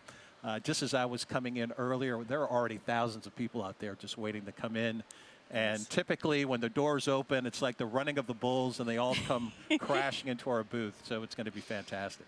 Nice. I remember last year we were down on the ground floor and you could actually feel the rumble in the ground when people started coming in. That's right. It's going to be fun when It's going to be exciting. But again, you know, for us, the spotlight was a focus on Nintendo Switch games.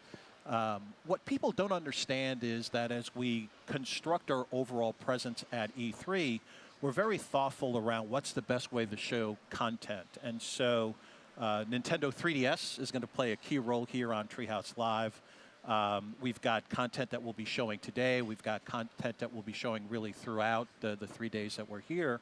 And it's important that the fans at home and our consumers understand that Nintendo 3DS is still a vibrant part of our business.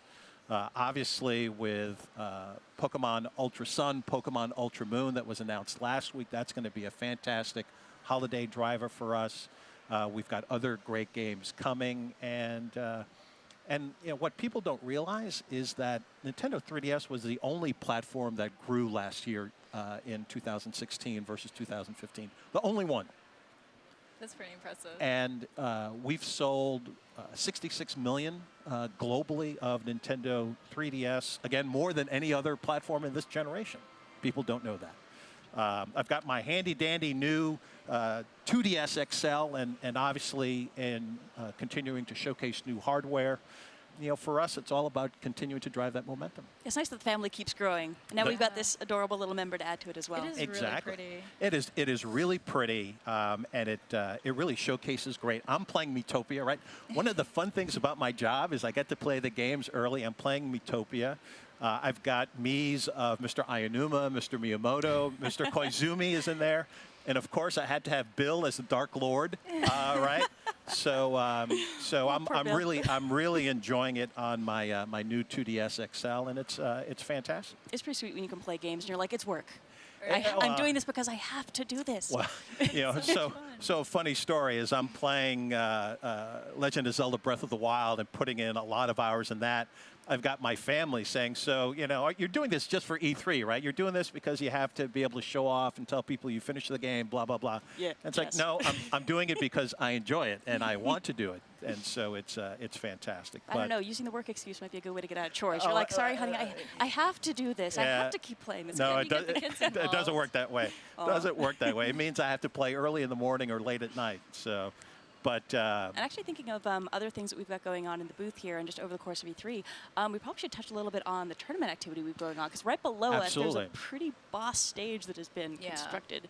Well, absolutely. And again, the tournament activity is a key part of what we're doing here at E3.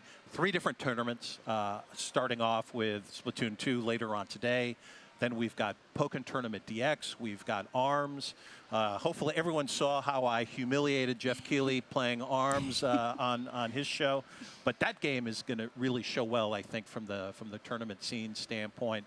And for us, you know, supporting the tournament community and really driving that that part of our engagement with our fans is really important to us. So we're very excited to see how the three tournaments play here at E3. Yeah, I think it's been really fun watching people play ARMS, and especially watching high-level competitive players get into the real meat on the bones of that game. And there's such a level of nuance to the strategy and the actual technical ability that I've watched a few folks where they're maybe pro Smash players or pro players for another series, so they really are used to getting into the nitty-gritty and into the weeds of the mechanics.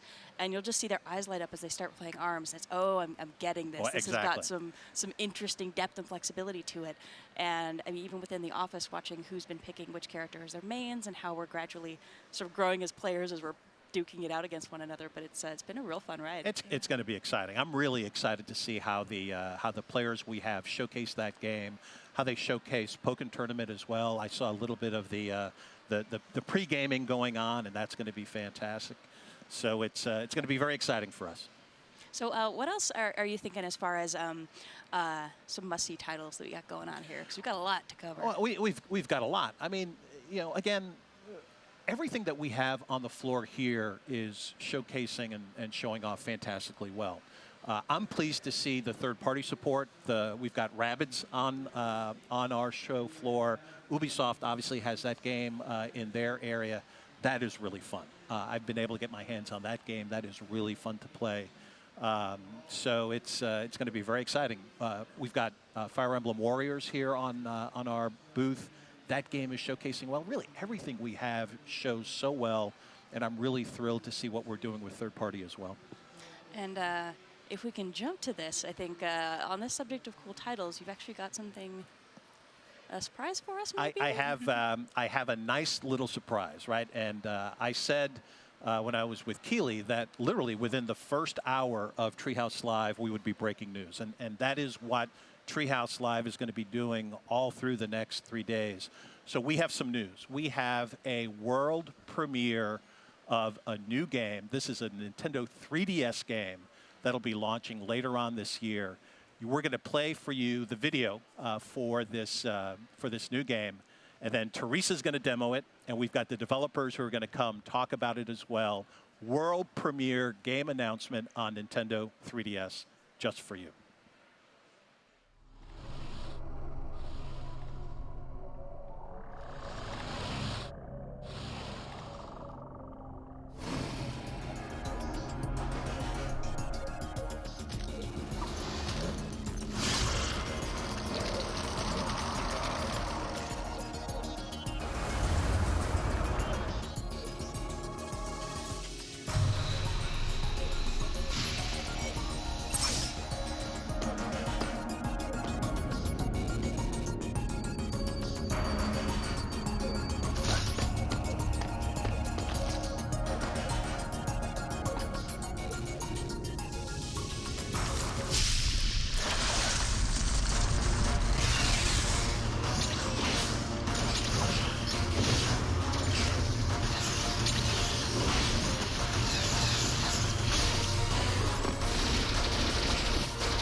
Well, surprise. Yes, I am so excited to actually talk about this game. Yes, so welcome back, everyone, to Nintendo Treehouse live at E3. I'm Audrey. I'm here with Teresa and Tim, and we have two very special guests with us. We have Sakamoto-san, the legendary creator of the Metroid series, as well as Jose from Mercury Steam. So thank you so much for joining us today. 今日お越しいただきありがとうございます。 And as we just saw, we're going to take a look at Metroid Samus Returns. That's so right. you've waited long enough. Let's jump right into it. Yeah, let's jump right in to Yes. the start. So for the people at home that aren't familiar with the Metroid franchise, this is Nintendo's premier exploration-based sci-fi action game. It features Samus Aran, who's a renowned bounty hunter, and she's been sent by the Galactic Federation to planet SR388 to investigate and annihilate the Metroids. She's the best at what she does. Oh yeah, she's super cool. And this is actually a reimagination of the original Game Boy Classic that was released in 1991, Metroid 2, Return of Samus. And this game is just, it's beautiful. It's a little bit shinier than the Game Boy version. Yes, it is. And this game is still about discovery and exploration. You know, there's intense boss battles, and there's so many pathways to discover, and you can take your time through it. And this is classic 2D Metroid to a T. It's got the isolation, the exploration, and of course Samus just generally being amazing. Yeah, and the great thing about this being on the 3DS is that there's so much detail in the background, and it's really heightened with the 3D feature on. And you can't see it at home right now, but it does feel really, really good. Yeah, it sounds cheesy, but it adds a lot of depth to the experience. Yeah. Oh, and something that I want to actually show here on the show floor. So in the past, Samus was able to aim at 45-degree angles, but now she has this whole range of motion, which really allows for precision here. It's really nice because especially as you get further into the game, there are enemies all over the place. So having the freedom to shoot anywhere you like is incredible. Yeah. So the free aim. Oh, thank you. So the free aim here is also really cool here, where when I'm actually moving it and I actually have an enemy on sight and target, the audio cue will change, and also that it will highlight in red. So again, it allows for a little bit more precision here. Yeah, it's still up to you to aim precisely, but that nice visual indicator is just very helpful. Yeah. And Samus here has her very basic abilities, and so as I keep exploring and seeing new environments, I'll hopefully gather new abilities to upgrade my suit. So this is another new ability that Samus has in this game, and it's a melee counter. And if I time it appropriately and immediately shoot, I do a critical hit on the enemy. But in the circumstance that I don't immediately shoot, I have some time to actually just shoot from afar and give myself a little bit more leeway to not get hit. The melee counter is a new ability, as you mentioned, and it's really great because this game gets challenging. Oh yeah. It's very, very difficult. And since we have Sakamoto-san here, while we're speaking about challenges, perhaps you could tell us a little bit about some of the challenges you encountered while developing this game. このタイトルを開発中に出くわしたチャレンジや課題は何だったのでしょうか。はい、メトロイドに限ったことじゃないんですけれども、ある程度確立されたゲームデザインのゲームに今までやったことのない新しい要素を加えるというのはとても難しいことなんですね。Yeah, well, I mean, I don't know if you'd qualify it as a big challenge, but something that we face whenever we're working on something like this with an established style of gameplay. It's adding, what sort of new elements can we add to something that again is established and has had some success in the past. 特に今までのシリーズファンの方々が満足していただけて、それでいて刺激的というものを追加するのは非常に難易度が高いって思っていました。Yes, I mean, I really felt that it would be difficult, or could be difficult, to bring in new elements that would add a lot of excitement and at the same time make the fans of the franchise, happy and satisfied. でも今回のサムスリターンズではうまくいきました。But I think this time with Samus Returns, I think we've done a really good job. なぜかというと、私は非常に素晴らしいパートナーに巡り会えたからですね。And why is that? It's because we found this really amazing partner to work with. マーキュリー・スティームさんです。And that's Mercury Steam. 星さんありがとう。Thank you very much, Jose. Back to you. Yes, thanks to both of you.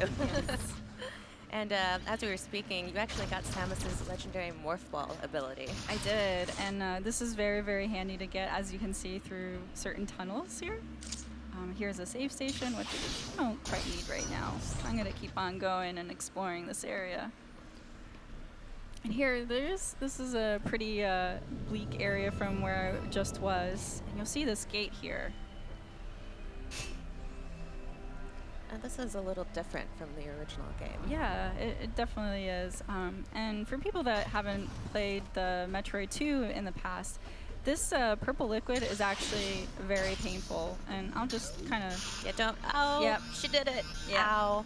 Yeah, so I can't really go down there, and I want to, and I can't really interact with this right now, so I'm gonna keep on moving forward and see. And that's the nature of this game, is you'll come across areas that you just can't survive in yet, you just can't get past, and you'll have to acquire new tools and abilities to be able to keep exploring and keep pushing forward. Exactly. So since I couldn't go through the door, I went up and around it.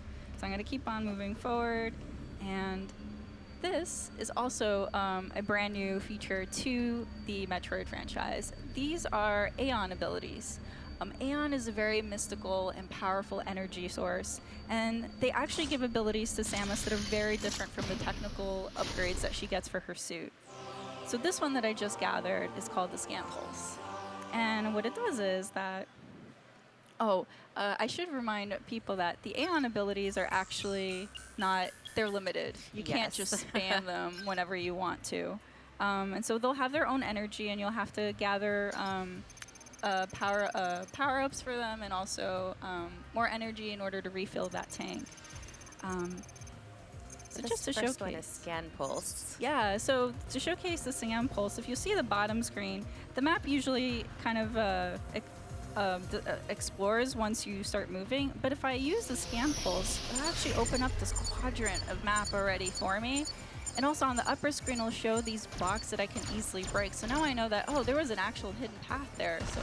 And normally, you would just have to shoot everywhere to try and find breakable blocks, and you can still do it that way if you want to. But if you have the Aeon to pull it off, the Scan Pulse is also very, very helpful. Yeah, keep in mind, though, that not everything can be easily broken with your laser. So, you know, that's kind of some ammo that you'd have to waste. And it's nice to actually have the Aeon ability to strategize about, you know, which one am I going to use? Am I going to use my ammo, or am I going to use the Aeon ability in order to keep on discovering and exploring? Absolutely, and you know, throughout her long career, Samus has had a lot of unique abilities at her disposal, and as we've seen already, this game adds even more. So, Jose, perhaps you could tell us a little bit about the process you guys went through of adding new abilities like the melee counter or the Aeon abilities.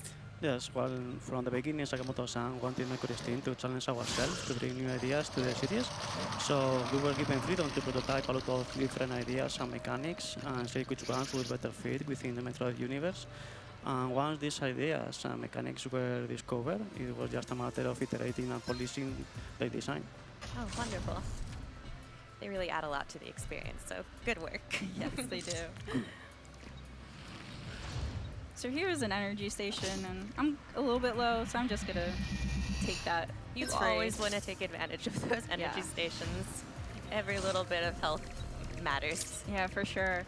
You'll notice that a beeping started. That's actually my Metroid Detector, and it's telling me that there is a Metroid nearby. Again, for people that don't really know what Metroids are, they're an alien species that they're pretty dangerous. And they suck up the life form of any alien species in order to survive. Yeah, you don't want to hug a Metroid necessarily. Yeah, exactly. Another thing I want to showcase here is actually the mapping system that this game has. So now that, in case I'm not able to go through a door because I don't have the ability to unlock it. Which happens a lot. Yes. I have these pins now that I can just drop it onto the map, and then that'll kind of be my note for myself that, oh, I want to revisit this later once I grab an ability, and maybe I can try it later. And as you mentioned, this game is so much about exploration and going back and trying to find every square inch of the map to find all of the many hidden secrets. So this pin system is actually very, very useful. Yeah. Oh, I'm getting close, but I'm going to go investigate this area. Your Metroid senses are still tingling, so keep searching. He's getting closer because the beeping is getting a little bit more insistent. Oh, nice. Found a hidden missile tank. Yeah, but see, that was an example where I kind of knew already that this pass was there, but the scan pulse would have been very useful right there to kind of show those blocks. Here's another save station. So, see, there we go. Sand pulse told me that that block is breakable, but I can't shoot it. So I'm gonna try a missile instead. It's open. And that's a good point. If you ever run into an area you can't progress past, use all of your weapons and abilities. Oh, it's a little friend. Hi, friend. That was a Metroid, but we're actually not fighting him. We're actually fighting his first evolution. And this is known the Alpha Metroid. He looks twice as friendly as a regular Metroid. So if I time it correctly, I can actually melee counter him, and it gives me an advantage to actually hit him for more damage. You'll also see that he'll drop these little sparks.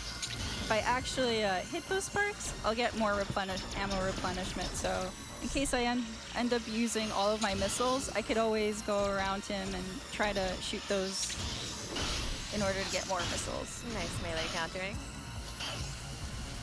And I'll say, I don't know how well the home audience can hear this, but the sound effects in this game are incredible. The music, the atmospheric sounds are just really great. So Sakamoto-san, perhaps you could tell us a little bit about what went into the development of the soundtrack for this game. サウンドトレや SC に関しての、その開発、その制作した感じ、および受けた影響などについて話していただけますでしょうか。今回のサムスリターンズでは、スーパーメトロイドの時のゲームサウンドのコンポーザーが2人参加しています。Well, we have two of the composers who worked on Super Metroid on the team for Samus Returns. 彼らはもうそれ以降のメトロイドシリーズの音楽をずっと担当してますので、もう僕が何も言わなくてももうこうしてほしいという音楽をどんどん提供してくれるんでもう。And and they've worked on pretty much every Metroid title since that time, doing music for us. And so I really don't have to say anything. They just go do what they do, and what they do is create great music. Excellent. Well, lock them up. Don't ever let them go. Whoops. So you made quick work of that Alpha Metroid. Good work. I did. So I'm actually going to go return to that gate that I couldn't get to before and see what happens now. So I make my way there. So in the original Metroid 2, whenever you defeated a certain prerequisite number of Metroids, the ground would rumble, and then you would know that you would be able to proceed to the next area. So now, in this game, you have these gates, and if you press on it and you enter the Metroid DNA that you had just gathered from the Metroid you just killed, it will enter into this gate, unlock, reduce this hazardous liquid that was killing me before, and now I'm able to get to the next area. It's really cool having this really visual cue of your progress in the game as well. Yeah. So now I'm going to go to a later area in the game. And we've gotten a glimpse of it a little bit, but the 3DS hardware really goes a long way in bringing this world to life. It helps communicate the isolation of Samus being stuck on this alien planet. So Sakamoto-san, could you speak a little to how you used the 3DS tech to bring this world to life and really reimagine it? 3DS 技術が没入感、雰囲気、それ上にこの未知の惑星サムスの一人の孤独感をより高めていると思いますが、3DS 用にどういうふうにその技術を使って、この世界を、創造し直されたのでしょうか。はい。確かにおっしゃる通り、今回のというかサムスのこのゲームですね。ここでは3D の立体視というものが非常に効果的だと思います。例えばじゃあ技術面でホセさん何かありますか？ So yeah, I mean I do think that with this title, of course, with Samus, the 3D, the glasses-free 3D, the 3D effects are put to great use. It really does help build the world that we're exploring. But I'd like to go ahead and ask Jose to talk a little bit about some of the more technical aspects. Yes, it was very clear to us from the beginning that if we wanted to convey to the player the greatness of the inner depths of the planet and the past glory of the social civilization, we had to provide a big sense of scale thanks to the depth given by the 3DS capabilities. So we wanted to reflect this from early on in the development process, this scale, through the first initial concept arts. Thank you so much. Oh, and you've gotten yourself in trouble, Teresa. I always do. I ran into his room and he didn't like me being here. Aw, you woke him up from a nap. Don't do that. But I'm stuck here until he gives me leave. And now's not the time to play with it necessarily, but I wanted to point out that you also got your spider ball upgrade. That's right, Which and is really handy. I also got bombs here. So these are actually very handy for taking him out. Oh my gosh. So while you play with your new friend, this is obviously an enemy from the original game, and that brings to mind the fact that all of the enemies have actually been redesigned for this version. So, Jose, perhaps you could tell us a little bit about what the process was for redesigning the enemies from the original game. Yes, we wanted to respect the visual design of the regular enemies as much as possible, but we had to adapt their attacks, movements, and behaviors so they could fit with our new gameplay, and without making them lose much of their original feel in the process. And as for the Metroids, they were the stars of the show, along with Samus in the original game, and this we wanted also to be the same in our game. And they suffer a massive overhaul from the visuals of the original game and in their gameplay mechanics. And also we wanted to clearly show the transition in their life form from one Metroid to another. And this is something that is very clearly reflected in their movements, behaviors, and attacks. Thank you. And good work, Teresa. Oh, thank you.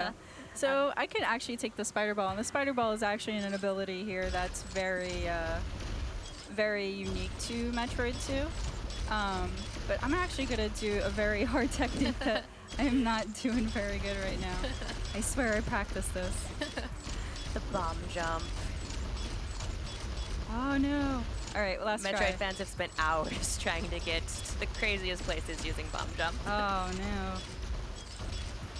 But as you're trying to work your way around this map, that also brings me to the point that a lot of the maps have been redesigned for the new system. So, Jose, can you speak a little to the process of redesigning the maps as well? Yes, we wanted to respect as much as possible the original layout of the original game because it has such a distinct structure within the Metroid series.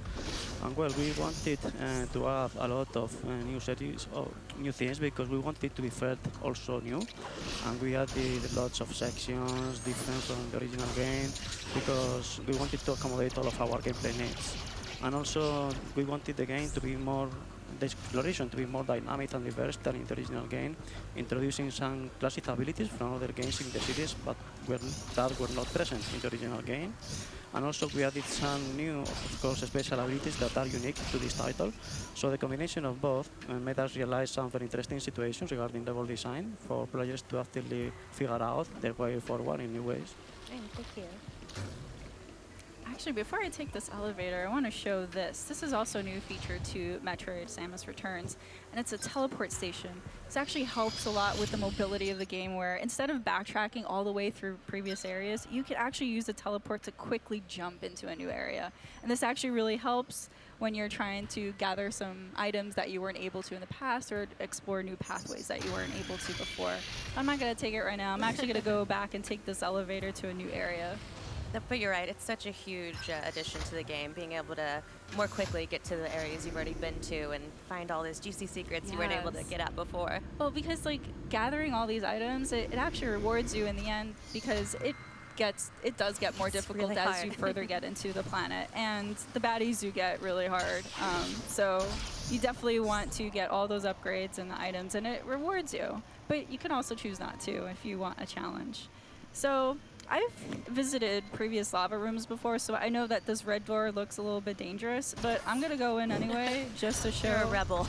Yeah, it hurts. Yeah, I don't want that. Okay, so I'm gonna actually use the scan pulse because I see there's something up there, and I'm pretty sure there's a pathway. But just to make sure, While you have the Aeon energy, might as well. There we go. Excellent. So we're gonna go up here. I love how if you had just shot up above you, it would have looked like there wasn't anything to break. So Yeah. it's actually good that you used the scan pulse right there. Yeah, I have gotten lost more than once. Here's another suit upgrade. Oh, I love this. This does feel really good. This animation's Really really epic. nice. And I love how vibrant the colors are. It's just, this world is so Metroid, so beautifully Yeah. Metroid.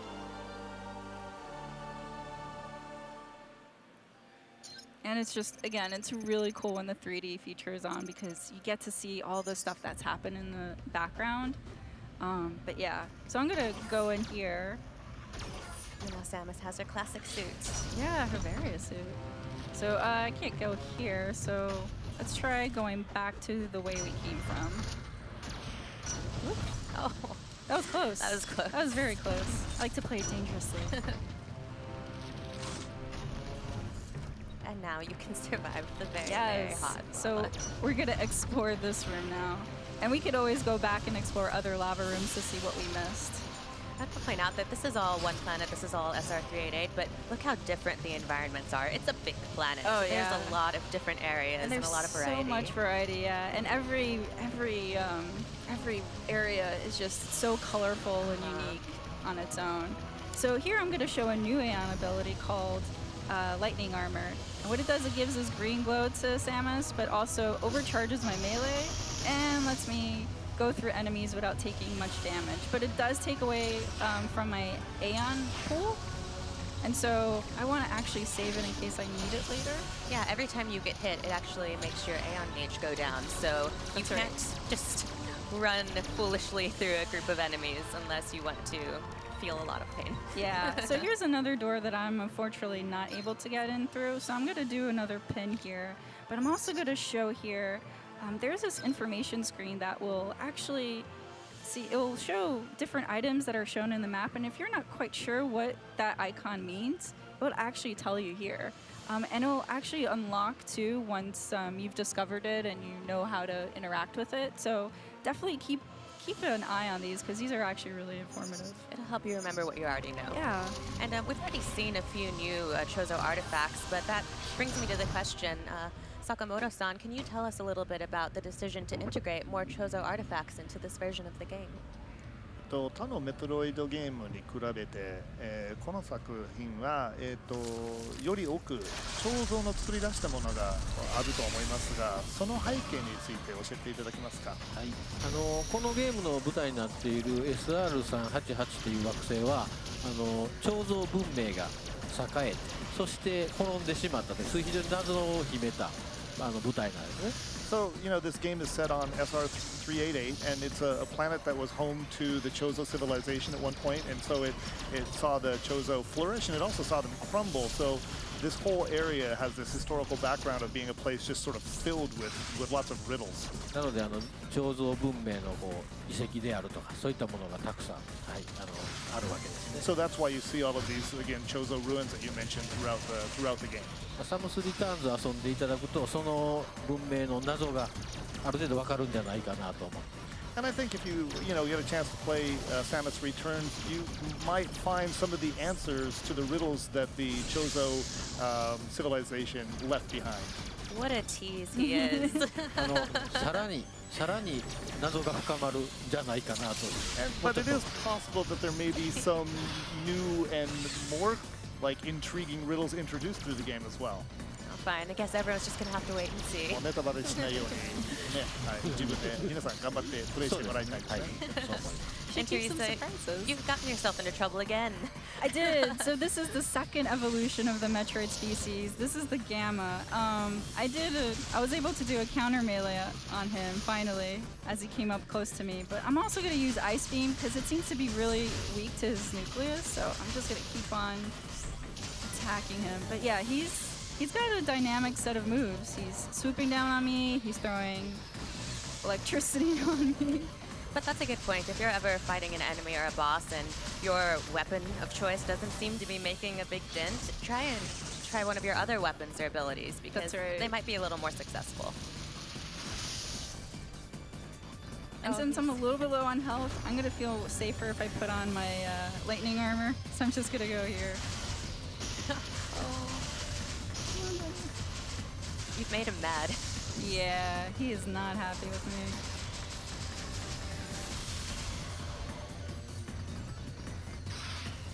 I'm just going to throw this out there. Those spider legs are really creepy.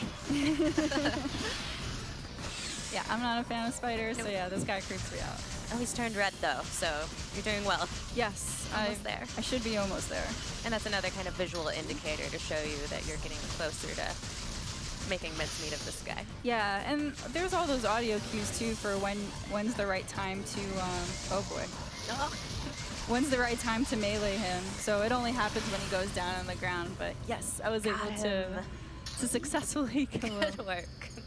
All right, well, with that, I actually want to show another later area in the game because I think it'd be really cool to show the fans. So. Excellent, let's do it.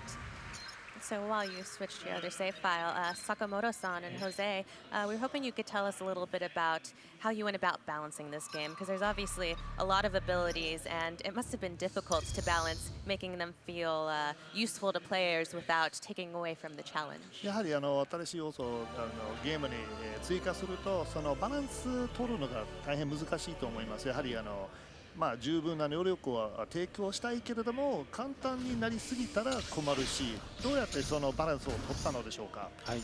そうですね。やっぱり強力な武器っていうのは使うと爽快ですし、まあお客さんも使いたいでしょうし、我々もまあどんどん使っていただけというのはまああります。Well, of course, it feels great. It's exhilarating to use these really powerful and dynamic abilities, and players want to use them, and we want them to use them, of course.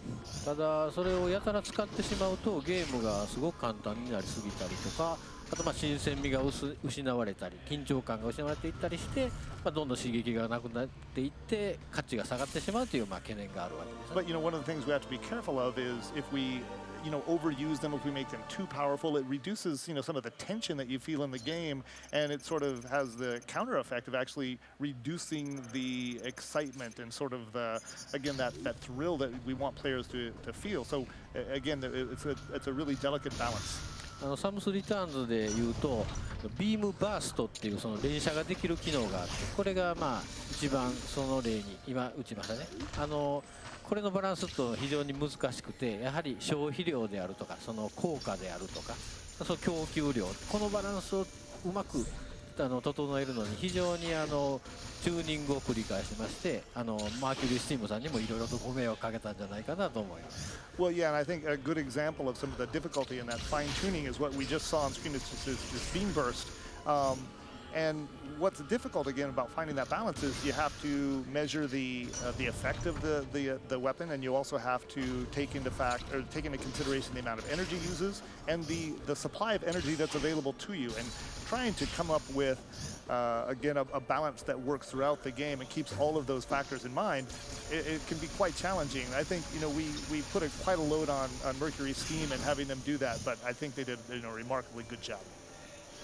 Yes, I completely agree with Sakamoto-san's words. It was difficult to balance the new abilities, not only because they can be used alone, but only because they can be used in combination between them, and also they can be combined with the classic abilities too. So at the end, it was pretty tough, but we, however, are very confident that we finally found the best possible balance for all players to fully enjoy them. I think you achieved a great balance, and trust me, it's still difficult. Alright, so my Metroid Detector went off again. And this is the Gamma Husk, so I'm pretty sure I'm not going to be facing him. Maybe it's something cuddlier. Hey, little guy. Or maybe not. Yeah, maybe not. So this is the next evolution. This is the Zeta, and he's pretty gnarly. I'm not a big fan of him.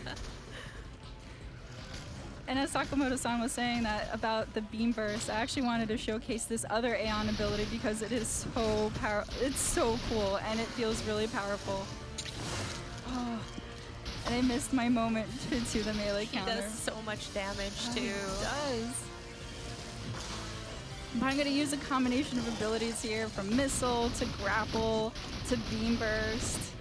You really have to be on your game with this guy because he switches up his patterns a lot. Oh, he does. He's hard to predict. And he's hard to predict, and he totally aims for me too. Like he's got me down. Nice. That's just a beautiful melee counter too. I love how it slows down time and it has that really cinematic presentation. Yes, it feels so epic and actiony, and I absolutely love it. This is my least favorite move. This one gets me every time. Oh god. Oh. And now you died on purpose so that we could see I Zero did. Suit Samus. She looks Hi. so elegant there. Beautiful, yes. So thank you. You're welcome. I aim to please. Yes. All right, I'm gonna try this again. Yes, you can do this. We all believe in you.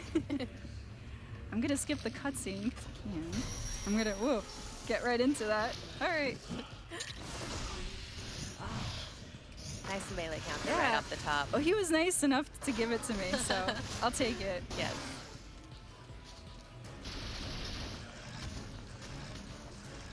Oh no.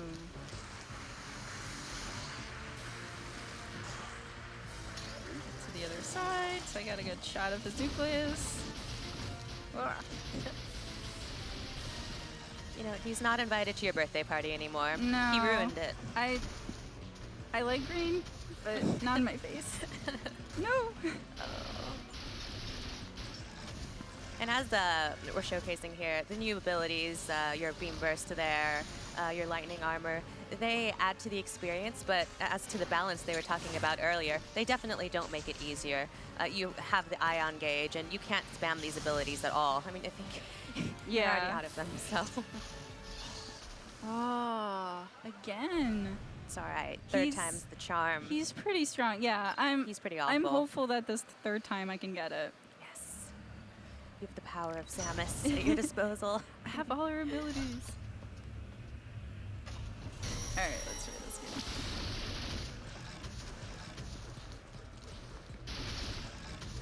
Oh, of course.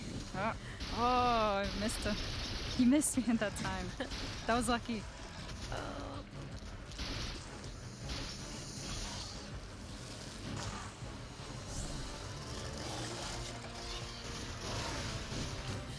He's gonna feel that tomorrow.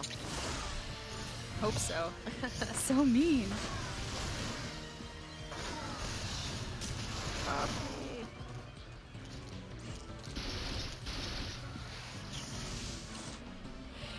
That was your favorite. Oh god, I absolutely hate this ability.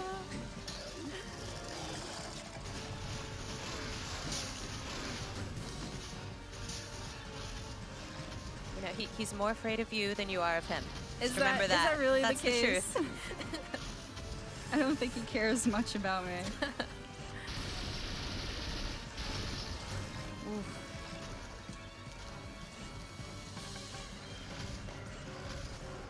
Oh boy.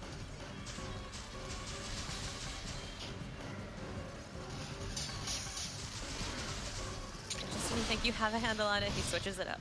Oh, yeah, I know. I always need to be on guard with him because it's never the same pattern or consistent at all. You're getting really close, though. I think you can do this. Oh, I don't know. I got one bar left. Oh. No. No. Oh, I'm so close. All right, I can do it. I can do this. I We swear. believe in you. This is the time. And he's not going to do that move that Maybe you hate over and over again. Maybe Sakamoto-san can give me some tips. 何かヒントありませんでしょうか。頑張ってください。 Good luck. Do your best. That's all I get. No pressure having the creator of Metroid watching you. No.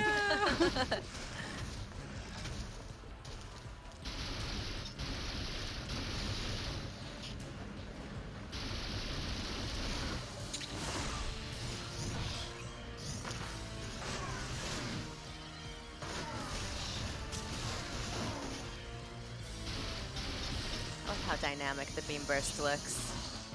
It is. It feels so good.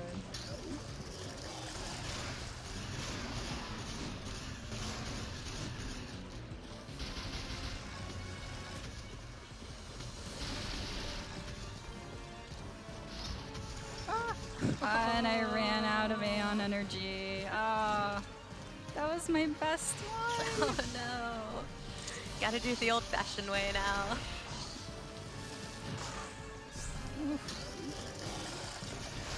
Missiles it is.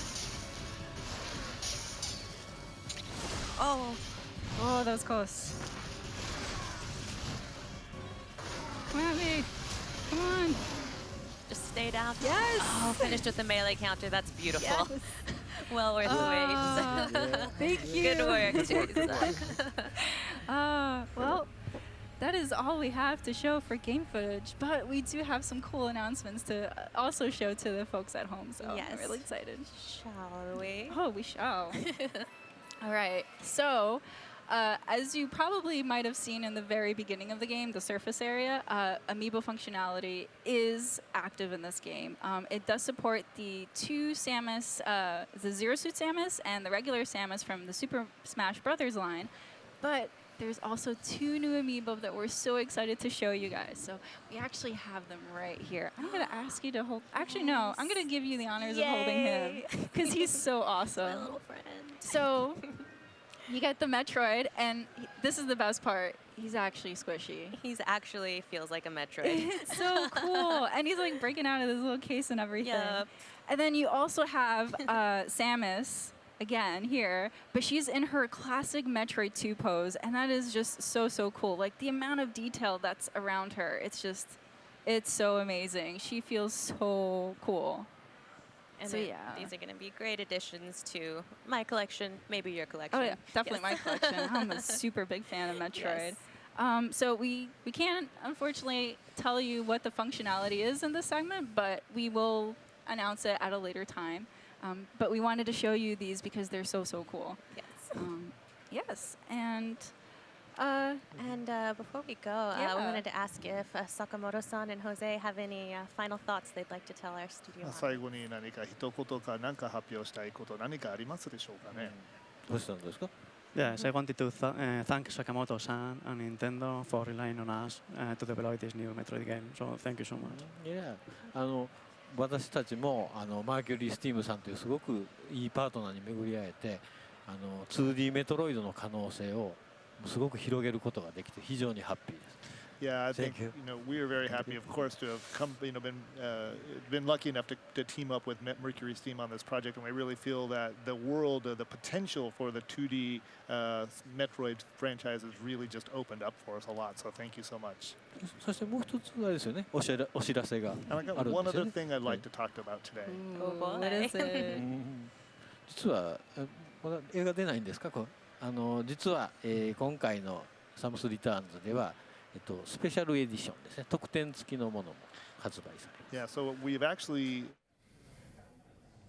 Hey everyone, welcome back to GameSpot's E3 stage. We just finished up the Nintendo Direct conference and they played a few games on Nintendo Treehouse Live. Pretty surprising show overall. One of my favorites personally from E3 so far. I'm Mike Mahardy. I'm here with Justin Haywald. Hey. Lucy James. Hello. And Callie Plagge. Hi. If you watched the pre-show, then same crew. We are going to come back and talk about our predictions and also just about what I think we all agree was a great show overall. Let's start from the top, although I'm excited to get to a few things later on. Are you going to start with how wrong we're with some of the stuff? Yeah. We're extremely wrong. All right, so Xenoblade Chronicles 2 is coming out this holiday. Yeah. Because we'll get to it later, but Super Mario Odyssey is coming earlier than I think a lot of us thought. I thought it was holiday. Yeah. October 27th, we now know for Super Mario Odyssey. But Xenoblade Chronicles 2, they just said holiday 2017, which is great because I think we were thinking because of those are two of their bigger, games coming out later this year / next year. We now know they're coming out both in the fall, which is awesome. They showed a lot of it, or a little bit of it, but not anything that groundbreaking that I don't think we've seen before. I think it shed more light on characters, which I'm not familiar with in that universe at all. No, Same, yeah. I didn't realize that Nomura-san from Final Fantasy Kingdom Hearts I think he's character supervisor. Right. Yeah, that was Which the explains a lot. Yeah, definitely, for sure. I would have liked a little less voice acting in that. It was. It's not Wasn't my favorite. I mean, this is the kind of game I would play with Japanese voiceover anyway. Yeah. So I'm assuming that is an option. I sincerely hope so. Fingers crossed, because Yeah. some of that English voice work was a little rough. over Yeah. the top. A little rough. Over the top. Yeah, they showed a lot more of the environments, I think, than we previously had seen. We knew this game would be massive if it was anything like X or the first Xenoblade Chronicles. And then after that, they just quickly showed off a multiplayer Kirby game. I don't know where it looked like.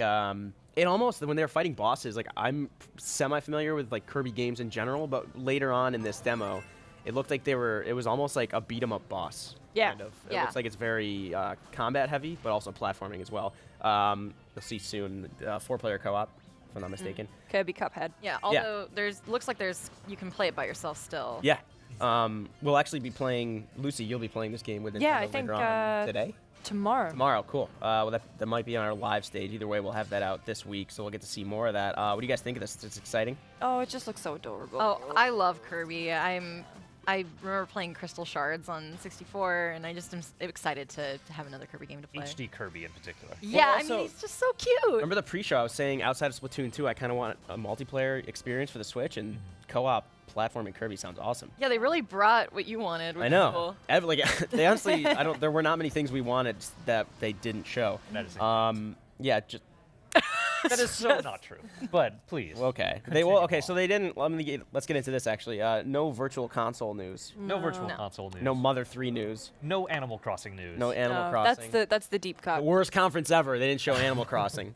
But I'm kidding. For those. Where's the whiteboard? Where's the I whiteboard? know, but they did show other things that we really Yeah, did want. I cried. Pokemon RPG being made. I heard specifically lots for of the like, what? So- a lot of like shocked noises from our Could this- editorial pit. Could the Pokemon RPG just be Stars, or? I think Stars is a code name. Like, Yeah. They made it sound like we are starting development on this probably in the last couple of months. Yeah, because they said it's being developed, so who knows when we'll see it, especially with Ultra Sun and Moon kind of on the closest horizon. Yeah, and I imagine it would be a departure from the Sun and Moon, like from Alola, if they're doing Ultra Sun and Ultra Moon. So Yeah. it would be likely that it would be kind of on its own, or maybe like some sort of spin-off of things we've seen before with Alola. Yeah. I don't know if they would just like, I know the rumor was that Stars was going to be the port of Sun and Moon. I don't think that's the case anymore. No, they said this is like being developed specifically for the Switch. Yeah. I mean, which could still be.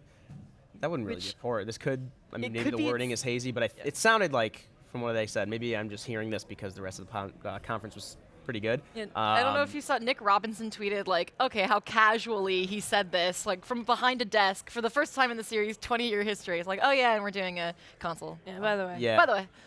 Yeah. I don't know. That was crazy. so almost like a throw. Yeah, flippant. Yeah.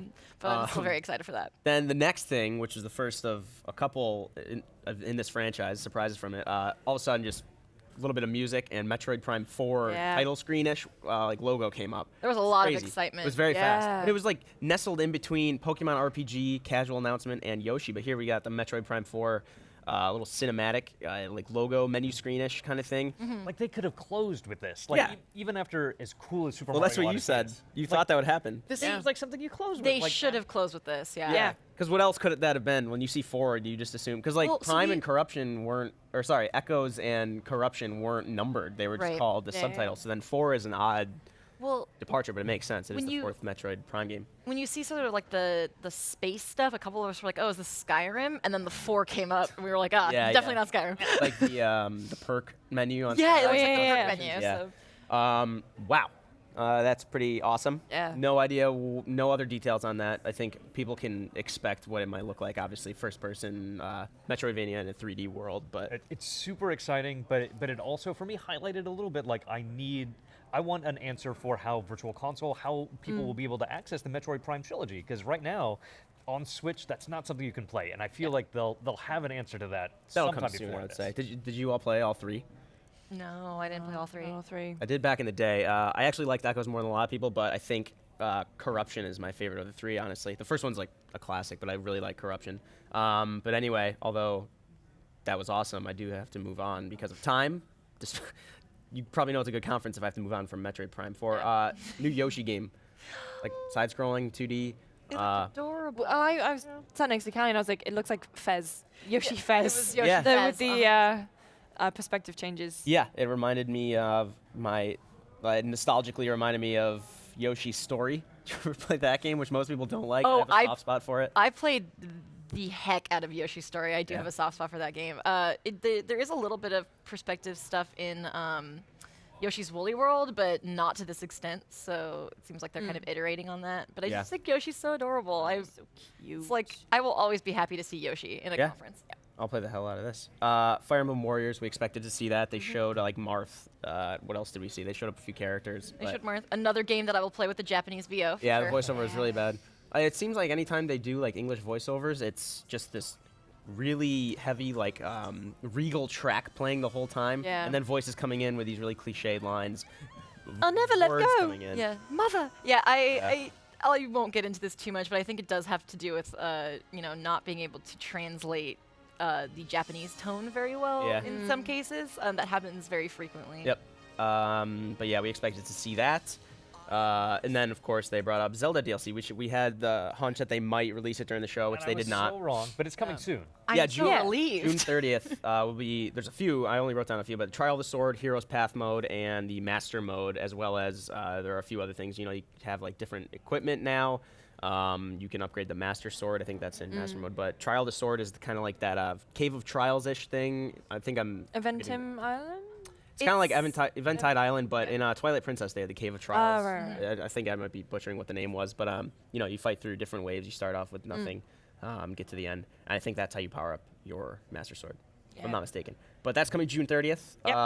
They also showed off, like I had predicted, actually, kind of, Champions Ballad DLC, the next DLC for this game, and that'll be holiday this year.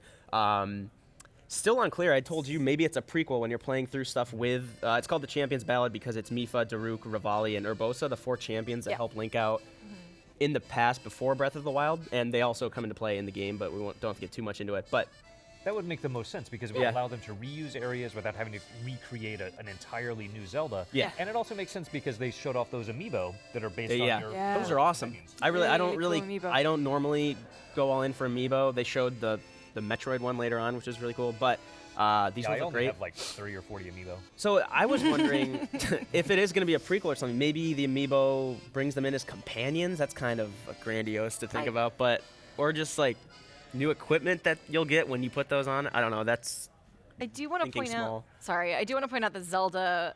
It's already gone, but she's at the front and center of that, and Oh, so yeah. that's really interesting to me because if it is a prequel, like I would just like really like to be able to play as her, especially in the past. That's in like- that kind of in that area of Hyrule. Thinking big, I think that's what that DLC would be, is playing as those people. But thinking small, maybe they just give you the Amiibo themselves maybe give new you dress. accessories or something, or a dress. Yeah. A dress. Yeah, so that'll be out holiday DLC, no specific release date. But then Mario Rabbids Kingdom Battle. I hate saying Mario plus Rabbids, but that's what's called. Mario plus Rabbids Kingdom Battle. They showed off a little more, or at least like Yves came on and mentioned it. Yeah. I'm surprised they spent any time on it though, Yeah. because it was already such a big part of Ubisoft's. Maybe it was just making good with Ubisoft because Ubisoft spent so much time bringing Nintendo on their stage. I don't know, Yeah. but it was good to see that they're just obviously like giving a nod to it. GameSpot was pretty hyped about this. Rocket League is coming to the Switch, and it's cross-platform. So I was talking to like Pete.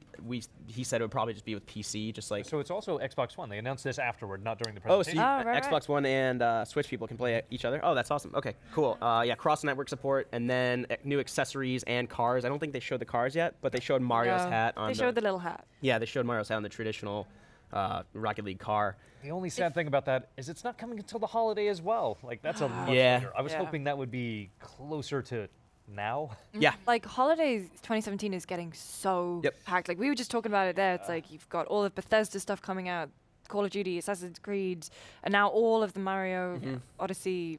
Like everything is happening. Yeah, like Red Dead got pushed back, so we were like, oh, what's Thank God. coming out Yeah, now? thank God. And then, but of course, Shadow of War got pushed to pushed. October. October is crazy. Yeah. Like 3 games alone on October 27th. It's Super Mario Odyssey, Wolfenstein 2. There's one more big one that I'm missing. There's Destiny 2 PC, Destiny 2. Assassin's Creed, Assassin's and Evil Within 2 is like 2 weeks before. Yeah. Anyway, speaking of another big game, speaking of a game that I just mentioned, Super Mario Odyssey. They showed a lot off. I made a joke when it started. They can't show that T-Rex. My dumb sense of humor. I was like, oh, it's Mario. We all thought, Yeah. I thought it was Monster Hunter. Yeah. It's Everyone thought it was Monster Hunter. This happened. And I then was like, in the back, what Mike's is like, this? "Oh, it's Super Mario." Yeah. Yo. And then all of a sudden, I was like, that's Mario. He's my T-Rex. All of a sudden, turn around and he's just wearing Mario's hat.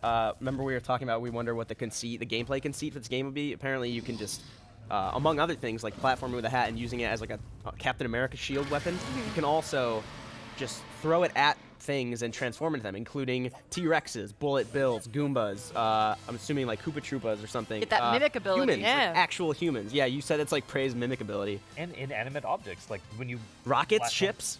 Yeah. Bullet bills, all sorts of stuff. Yeah, this game looks was not expecting that. unreal. No, It's I really really weird, but there's like a specific dinosaur world, it looks like. And then also they showed off Tostarena Village, which was like a desert, like American Southwest thing, but also it's really cold. Yeah. Yeah, it was An like ice Dia de los Muertos thing. Yeah, yeah.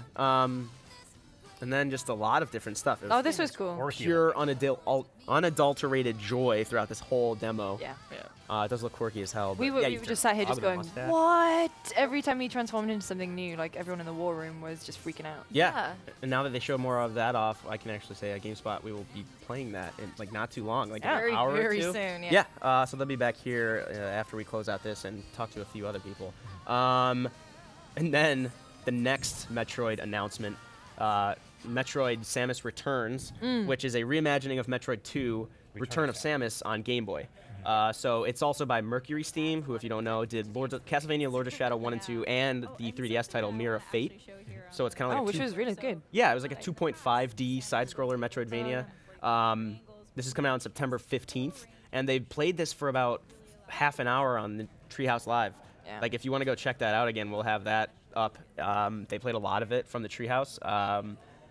We thought it might be like a not throwaway, but we thought it might be a minor 3DS title they're announcing. Again, it's not brand new, but it's a remake, so it's not just a port from a Game Boy game. That'd be impossible to port to 3DS. It looked really fun. It wouldn't work as well. Right. Because that was it worked great on Game Boy at the time, but right now, like, it's scaled down, it fits the Game Boy. Like this, you have to reimagine that game. And this is the perfect one to do it because it was so different than the other Metroid games. Right. And then, yeah, Reggie and Treehouse showed this off during the Treehouse Live, and then they kind of we cut back here, and now here we are. And I didn't think I'd be saying this, but like I think Nintendo is my favorite conference this whole week. It's a toss-up between Bethesda and Nintendo. Bethesda, with that focus on 2017, like that was so much hype, so much excitement. Yeah. I love the Nintendo stuff, but the fact that I don't have dates for when this Pokemon game is coming, when some of this stuff is going to come out, and that I didn't get Mother 3, no Earthbound sequel. Failure. My takeaway was that Nintendo definitely knows what people want, though. And they want Smash Brothers. No Smash Brothers either. That's crazy to me. But they're bringing back Metroid. They're bringing in two ways. I'm happy. Like we don't know when it's going to happen and if it'll be anytime soon, which it probably won't. But it's coming back. It'll come Yoshi's out coming back. Kirby's coming back. I will call. Probably. Everything here will come out before Death Stranding comes Probably. out. Yeah. Like nothing about the Pokemon RPG, but it's being developed for the Switch exclusively. I'm just happy they confirmed that. I don't know. I like Bethesda. I just like Bethesda games in general. So Yeah. that was a good conference for me. I think Ubisoft was really strong. Yeah. I think the pacing of Nintendo was a little odd at points. Super abrupt ending. The Pokemon thing reminded me of the most recent reveal in Attack on Titan, where it was just kind of like this throwaway thing. It was just so weird how that was done. Of course, I'm super happy about it, but it was, I don't know, the pacing and delivery was weird in a lot of places. I think the content was good for Nintendo. So, I don't know, I think between those three, those are like the big highlights for me. I did kind of miss sort of the irreverent Nintendo humor that they usually put in. I mean, the only They thing they wasted had, it on the only Ubisoft. thing they had was like, oh, when did this Master Sword get here? Yeah. But like Reggie walking through, being like, if it's not fun, why bother? I'm on a beach. Why wearing a suit? If you're not in a battle, how is it a game? Yeah. I think I'm butchering it. I probably I am. kind That's what I of hope wish he said. they'd made that a little hammier, I guess. Yeah. But I personally like between what they did announce with release dates and what they told us that they are working on, I could not have been happier, honestly. I don't have a Mother 3 itch like you do. Or Animal Crossing. Or I've Animal never Crossing. I'm Or not been a Smash. major Animal Crossing person. When you say Smash, are you talking about the Wii U Smash? A coming? deluxe version of Yeah. Smash. Like they had the Amiibo that just came out. I was really expecting them to have the Switch version because right now, why would anybody buy those unless you're already invested in that Wii U version? Right. You I have mean, that opportunity. yeah, it would have to be a deluxe version because the development cycles for Smash games is so long. Right. But yeah, I mean they had a great success with Mario Kart, Yeah. so I'm surprised they didn't Yeah. even confirm anything. Yeah, definitely. Any last thoughts on Nintendo?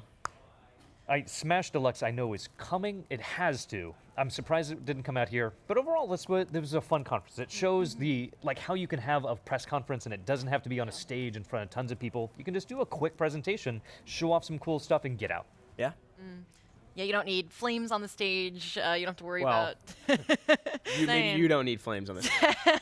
technical difficulties and stuff like that. I think, I think the succinctness of it was also a plus. I mean, we were expecting maybe fewer things than actually came out because it was so short. That's why I think I like Microsoft, because they just got right through 42 games. Yeah, I mean, I think that was a strength, actually. I mean, I was worried that, they're only going to be doing this for 30 minutes, but I think that worked.